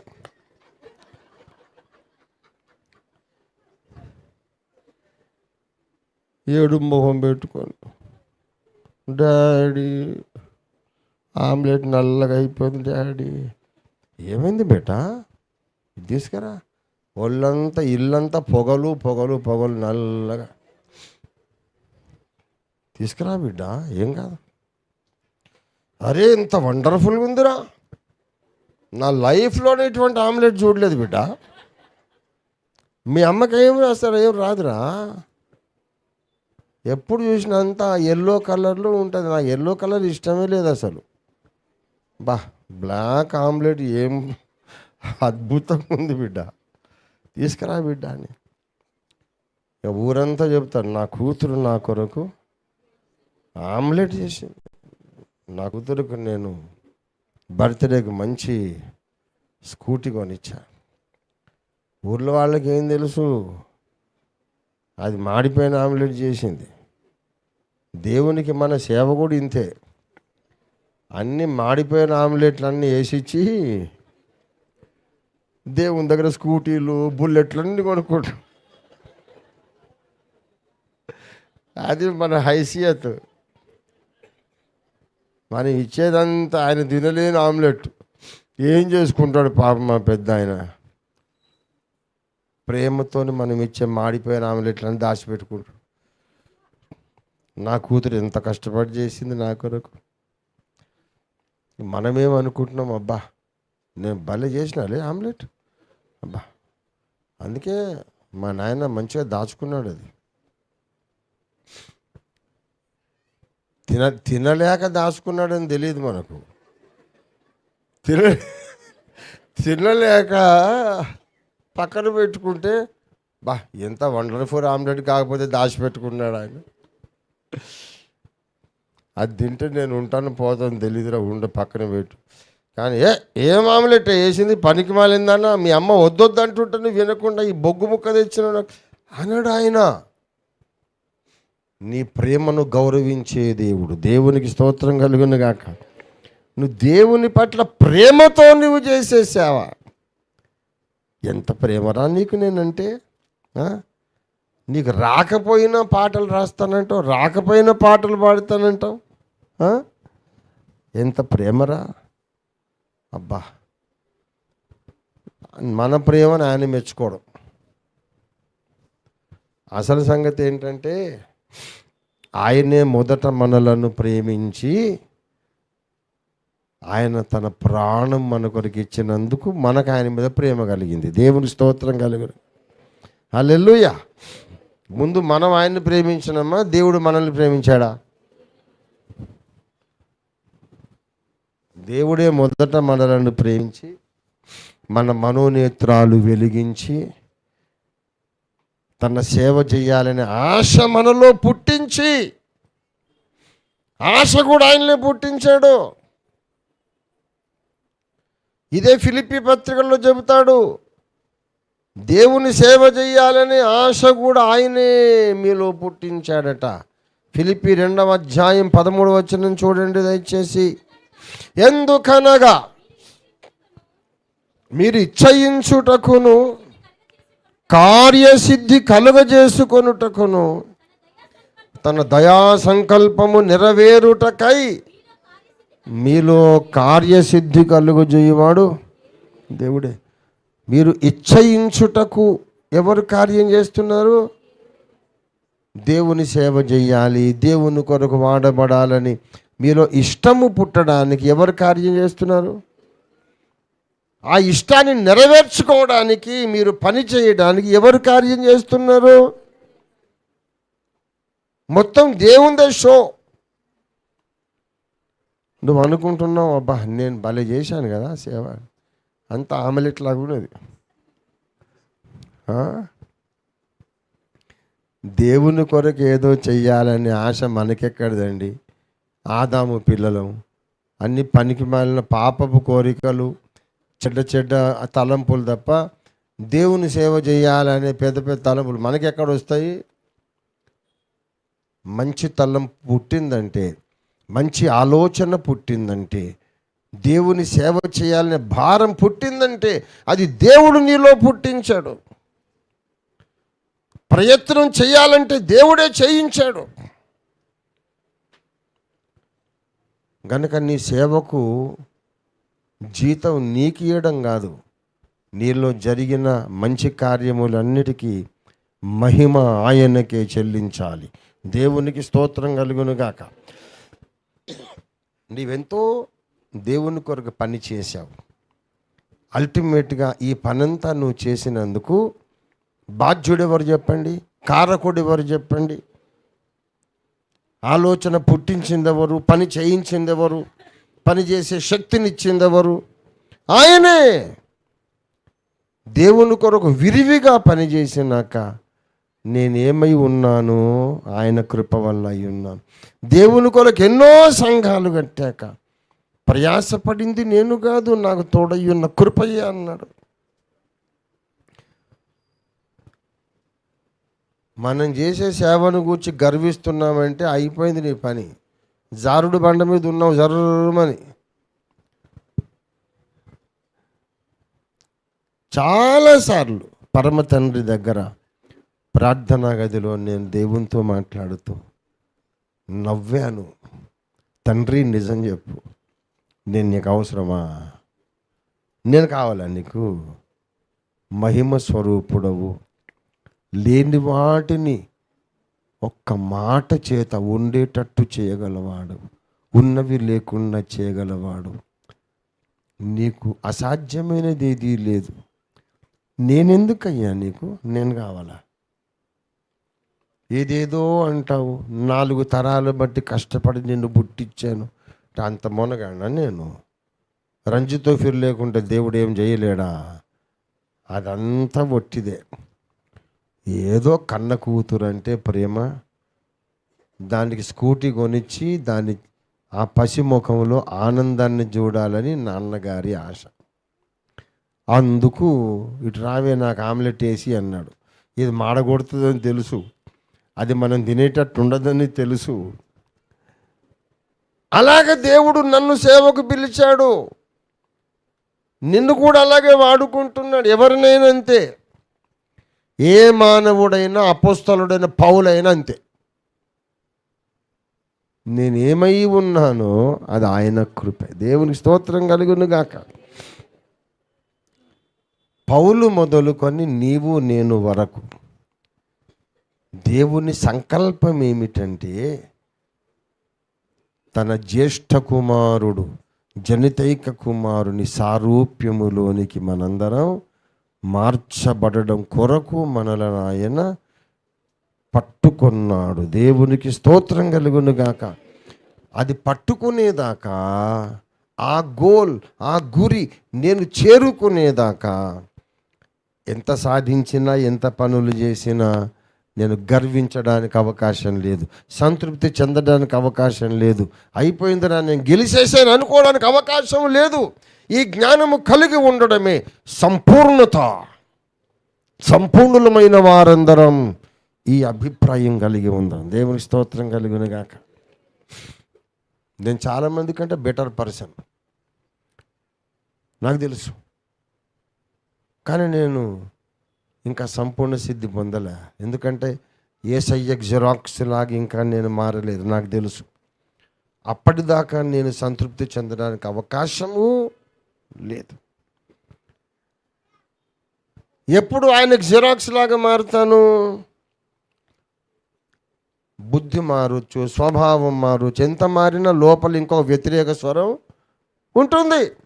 హృదయం మారొచ్చు, గుణం మారొచ్చు, క్షమాపణ నేర్చుకోవచ్చు, ప్రేమ నేర్చుకోవచ్చు, ఇంకా ఒక నెగటివ్ వాయిస్ ఉంటుంది. ఆ నెగటివ్ స్వరం ఎవరిది? శరీరము ఆత్మకు విరోధముగా ఆపేక్షిస్తూ ఉంది. కనుక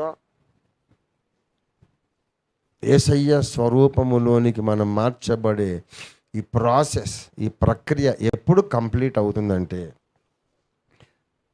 ఆయన తన మహిమగల శరీరమునకు సమరూపమైన శరీరముగా మన మట్టి దేహములను మార్చినప్పుడు, రెండవ రాకడలో అప్పుడు మన శరీరం ఆయన శరీరంలాగా మారిపోయినప్పుడు వ్యతిరేక స్వరం మనలో ఉండదు.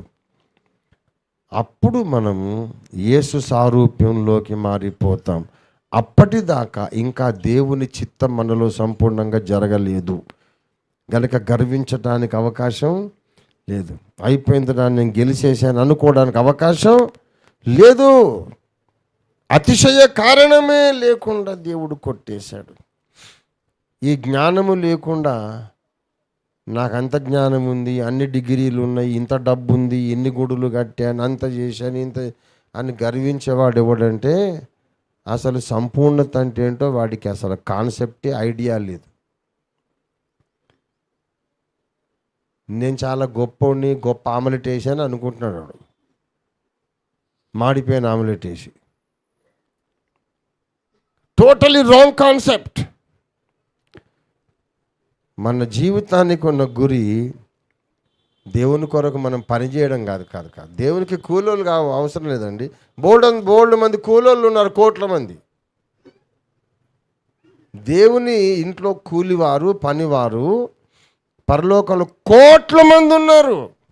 కనుసైగల్లో చిటికేస్తే వస్తారు కోట్ల మంది.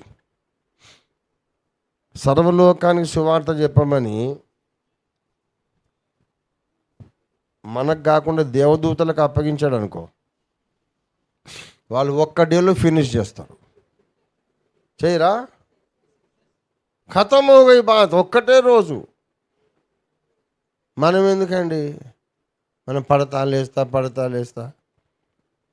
పాపాలు ఒప్పుకొని, కడుక్కొని, క్షమించుకొని, ఈ తప్పటి అడుగులు వేస్తూ డేకుతూ ఉన్నాం. మనం అవసరమా? దేవునికి వేరే ఒక గురి ఉంది నీ బ్రతుకులో.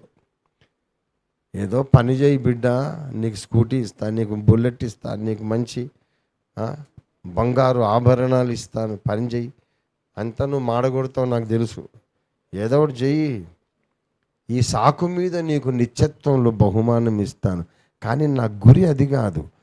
యేసయ్య లాంటి రెప్లికాస్, జిరాక్స్ కాపీస్ కొన్ని కోట్ల మంది పరలోకంలో కావాలి. దేవునికి స్తోత్రం కలుగును గాక. గనక ప్రియులారా, ఇదే గురి కలిగి మనం ముందుకు పరిగెడదాం. ఈ రోజు నుంచి ఇదే ప్రార్థన చేద్దాం, ఇదే సాధన చేద్దాం, ఇదే ప్రయత్నం చేద్దాం. ప్రతిరోజు ఇదే ఆశ పెట్టుకొని బ్రతుకుదాం. యేసయ్య రాకడ వరకు మనం ఇదే ఆశ కలిగి ఉంటే, closing sentence of this message, యేసు రాకడ వరకు మనం ఇదే ఆశ కలిగి పరిగెడితే, కడబోర ధ్వనించినప్పుడు ఈ ఆశ యొక్క నెరవేర్పే మనకు మహిమ శరీరాలు రావడం జరుగుతుంది. దేవునికి స్తోత్రం కలుగును గాక. గనుక జ్ఞానము కలిగి సంపూర్ణ సిద్ధి వైపు మనం సాగి వెళదాం. దేవుడి వాక్యం మన వినికిడిలో ఆశీర్వదించునుగాక. రండి, చిన్న ప్రార్థన చేసుకొని ముగించుకుందాం. హల్లెలూయా, హల్లెలూయా. దేవునికి మన పట్ల కలిగి ఉన్న మహోన్నతమైన సంకల్పమును బట్టి మన రెండు చేతులు ఆకాశం తట్టు పైకెత్తి ప్రభువును కొంత సమయం స్తుతించి ఆరాధించుకుందాం ప్రియులారా.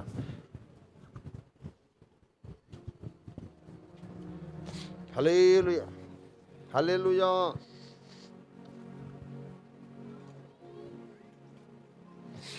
దేవా నీకు వందనాలు, వందనాలు, వందనాలు, వందనాలు. ప్రభువా నీకు వందనాలు, వందనాలు. స్తోత్రం, స్తోత్రం. నా పట్ల నీకున్న ఉన్నతమైన సంకల్పము కొరకు నీకు వందనాలు. నీవు నన్ను పిలిచిన ఉన్నతమైన పిలుపు కొరకు నీకు స్తోత్రాలు. దేవా నీకు వందనాలు. మహిమ, మహిమ, మహిమ నీకే తండ్రి. హల్లెలూయా, హల్లెలూయా, హల్లెలూయా, హల్లెలూయా, హల్లెలూయా, హల్లెలూయా. ప్రతి ఒక్కరూ రెండు చేతులు ఆకాశంతో పైకెత్తి ప్రభువుని మనం స్తుతించి ఆరాధించుకుందాం, కొనియాడదాం. ఇది స్తుతి సమయం, ఇది ఆరాధన సమయం. హల్లెలూయా, హల్లెలూయా. రీ ఖారాబార శరరదల బర హురబరియర కరందలరదల బరాసి ఉందరరదర బర హుంబరీదరం కరందర రి కాలబందర రి హుదీర కరందలర బరాసి హురబ శరందల రి కాందర బరి హుదరి కబరిందర రియార కరందలర బరాసి. హల్లెలూయా, హల్లెలూయా, హల్లెలూయా, హల్లెలూయా, హల్లెలూయా, హల్లెలూయా, హల్లెలూయా. స్తుతి, స్తుతి, స్తుతి, స్తుతి, స్తుతి, స్తుతి, స్తుతి, స్తుతి. హల్లెలూయా, హల్లెలూయా, హల్లెలూయా, హల్లెలూయా, హల్లెలూయా, హల్లెలూయా, హల్లెలూయా, హల్లెలూయా, హల్లెలూయా, హల్లెలూయా. మార్గములన్నిటిలో మిల్న రక్షణమ యేసన్నా, మార్గములన్నిటిలో మిల్న రక్షణ మార్గము యేసన్నా, త్వరపడుమా నమిదే, త్వరపడుమా తరుణమిదే, రక్షణ సమయమిదే. స్తుతి స్తోత్రములు ఘనత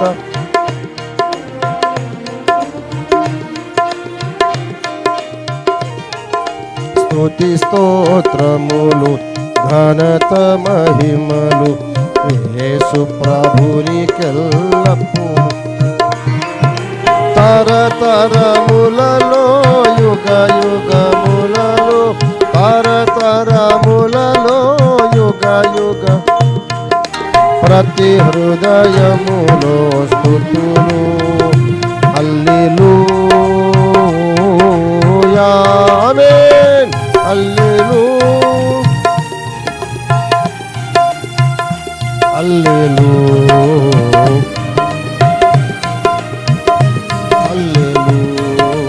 హల్లెలూయా. దేవుని సన్నిధి ప్రేమనిధి నీలోనున్నది ఎల్లప్పుడూ. దేవుని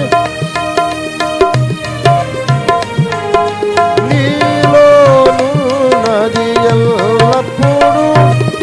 పరికించు ప్రార్థించు, పరికించు ప్రార్థించు, పయనించు. స్తుతి స్తోత్రములు ఘనత మహిమలు యేసు ప్రభునికెల్లప్పుడు. గ్లోరీ. స్తుతి స్తోత్రములు ఘనత యేసు ప్రభునికెల్లప్పుడు. తరతరములలో యుగ యుగములలో తరతరములలో యుగ యుగములలో ప్రతి హృదయములో స్తుతులు స్తోత్రం హల్లెలూయా ఆమేన్. Thank you Jesus. హల్లెలూయా హల్లెలూయా. కడవరి దినములు కలుషములు కనబడుచున్నది ప్రభు వెలుగు. కడవరి దినములు కలుషములు కనబడుచున్నది ప్రభు వెలుగు. కను తెరచి హృది తెరచి కను తెరచి హృది తెరచి స్తుతులతో సాగునిదే స్తుతి స్తోత్రము. గ్లోరీ హల్లెలూయా జీసస్. Thank you master. యేసు ప్రభుని ఎల్లప్పుడూ మళ్ళీ స్తుతి స్తోత్రములు ఘనత మహిమలు యేసు ప్రభుని ఎల్లప్పుడూ. తరములలో యుగ యుగములలో తరతరములలో యుగ యుగములలో ప్రతి హృదయములో స్తుతులు హల్లెలూయా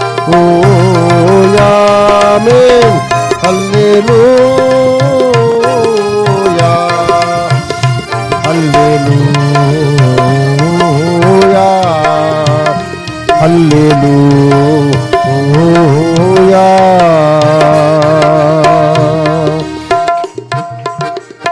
హల్లెలూయా స్తోత్రం. ఎంత గొప్ప దేవుడు నాయన. నేల మీద పాకే పురుగులను తొక్కేస్తూ నడిచి వెళ్తుంటాం మేము. వాటిని అసలు పట్టించుకోము.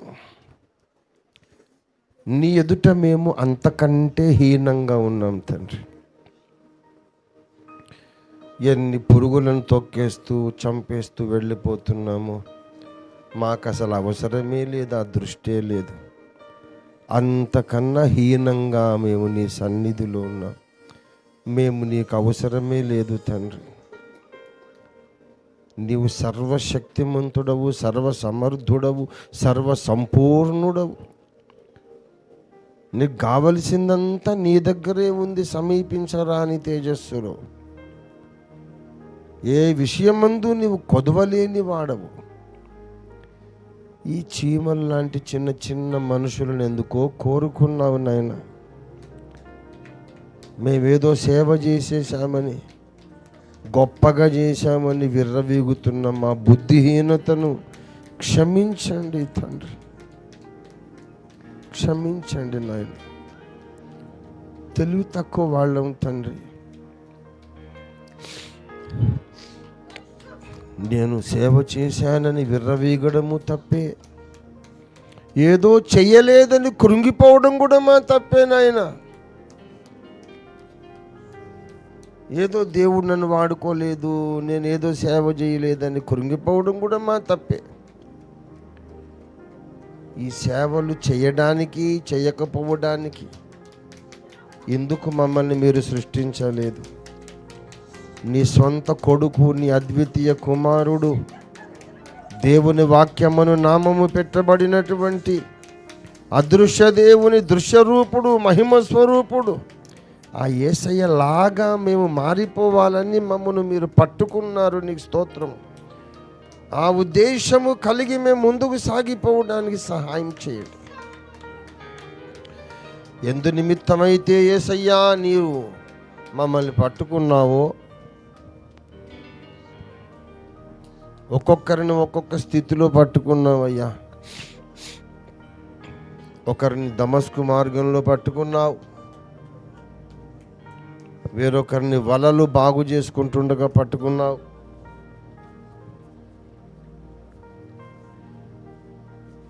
మరొకరిని మత్తయిలాగా, సుంకపు గుత్తదారుగా ఉన్న మత్తయిలాగా సుంకపు మెట్టు దగ్గర పట్టుకున్నావు.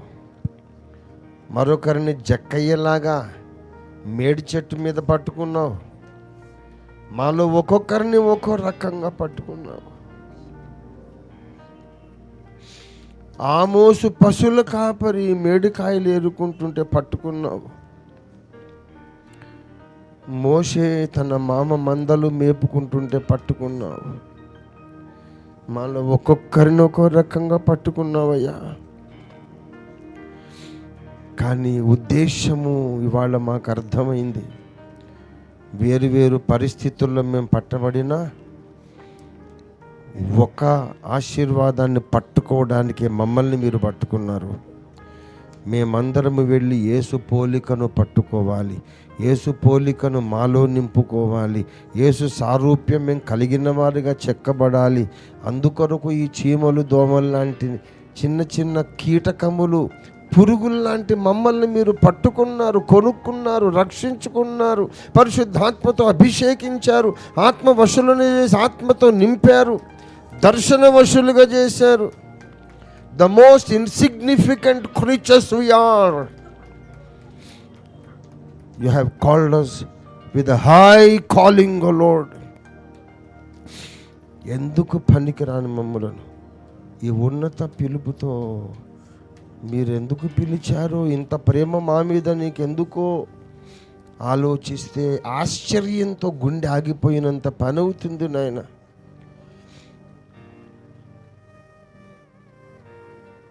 ఇకనైనా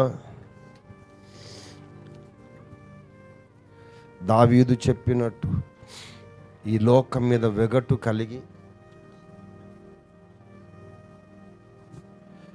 ఈ లోకం మీద అసహ్యం పెంచుకొని, లోక స్నేహములను ఆశించక, మోషేలాగా ఐగుప్తు ధనము కంటే క్రీస్తు విషయమైన నిందే గొప్ప భాగ్యమని ఎంచుకొని, దేవుని ప్రజలతో శ్రమయే మేలని యోచించుకొని,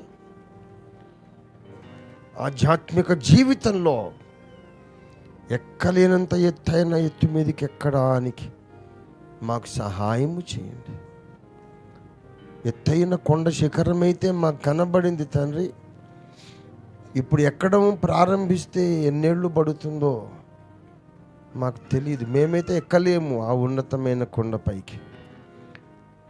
దయతో నీ కృపాహస్తములో మా చెయ్యి పట్టుకొని మీరు ఎక్కిస్తేనే మేము ఎక్కగలుగుతాం తండ్రి. మా కొరకు ఇంత చేసిన వాడివి, సిలువలో యాగమైపోయిన వాడివి, ఈ కార్యం కూడా చెయ్యండి. మా చెయ్యి, మాలో ఒక్కొక్కరి చెయ్యి నువ్వు పట్టుకొని ఆ కొండ మీదికి ఎక్కించమని, యేసు పోలికలోనికి మమ్మను మార్చమని, చెప్పబడిన ప్రతి మాట, విత్తబడిన విత్తనం నూరంతలుగా ఫలించినట్లు నీవే నీరు కట్టమని, భద్రపరచమని యేసు అద్భుత నామంలో స్తుతించి వందనములతో స్వతంత్రించుకొని ప్రార్థిస్తున్నాం తండ్రి. ఆమేన్. మన తండ్రి అయిన దేవాది దేవుని శాశ్వత ప్రేమయు, సర్వ జగద్రక్షకుడైన యేసుక్రీస్తునాథుని అనంత కృపయు, పరిశుద్ధాత్మ దేవుని తోడి దివ్య మనోహర సహవాసమును చేరువచ్చిన మనకందరకును, క్రీస్తు యేసునందు ఉన్నతమైన పిలుపుతో పిలువబడినటువంటి ధన్యులకందరికీ సదాకాలము తోడై ఉండి సంపూర్ణ సిద్ధిలోనికి సాగిపోవుటకు పరిశుద్ధాత్మ ద్వారా బలపరచును గాక. ఆమేన్, ఆమేన్, ఆమేన్. యేసు రక్తమునకే జయము, ప్రభు యేసు రక్తమునకే జయం. ప్రభు యేసు నామమునకు సంపూర్ణ విజయం కలుగును గాక.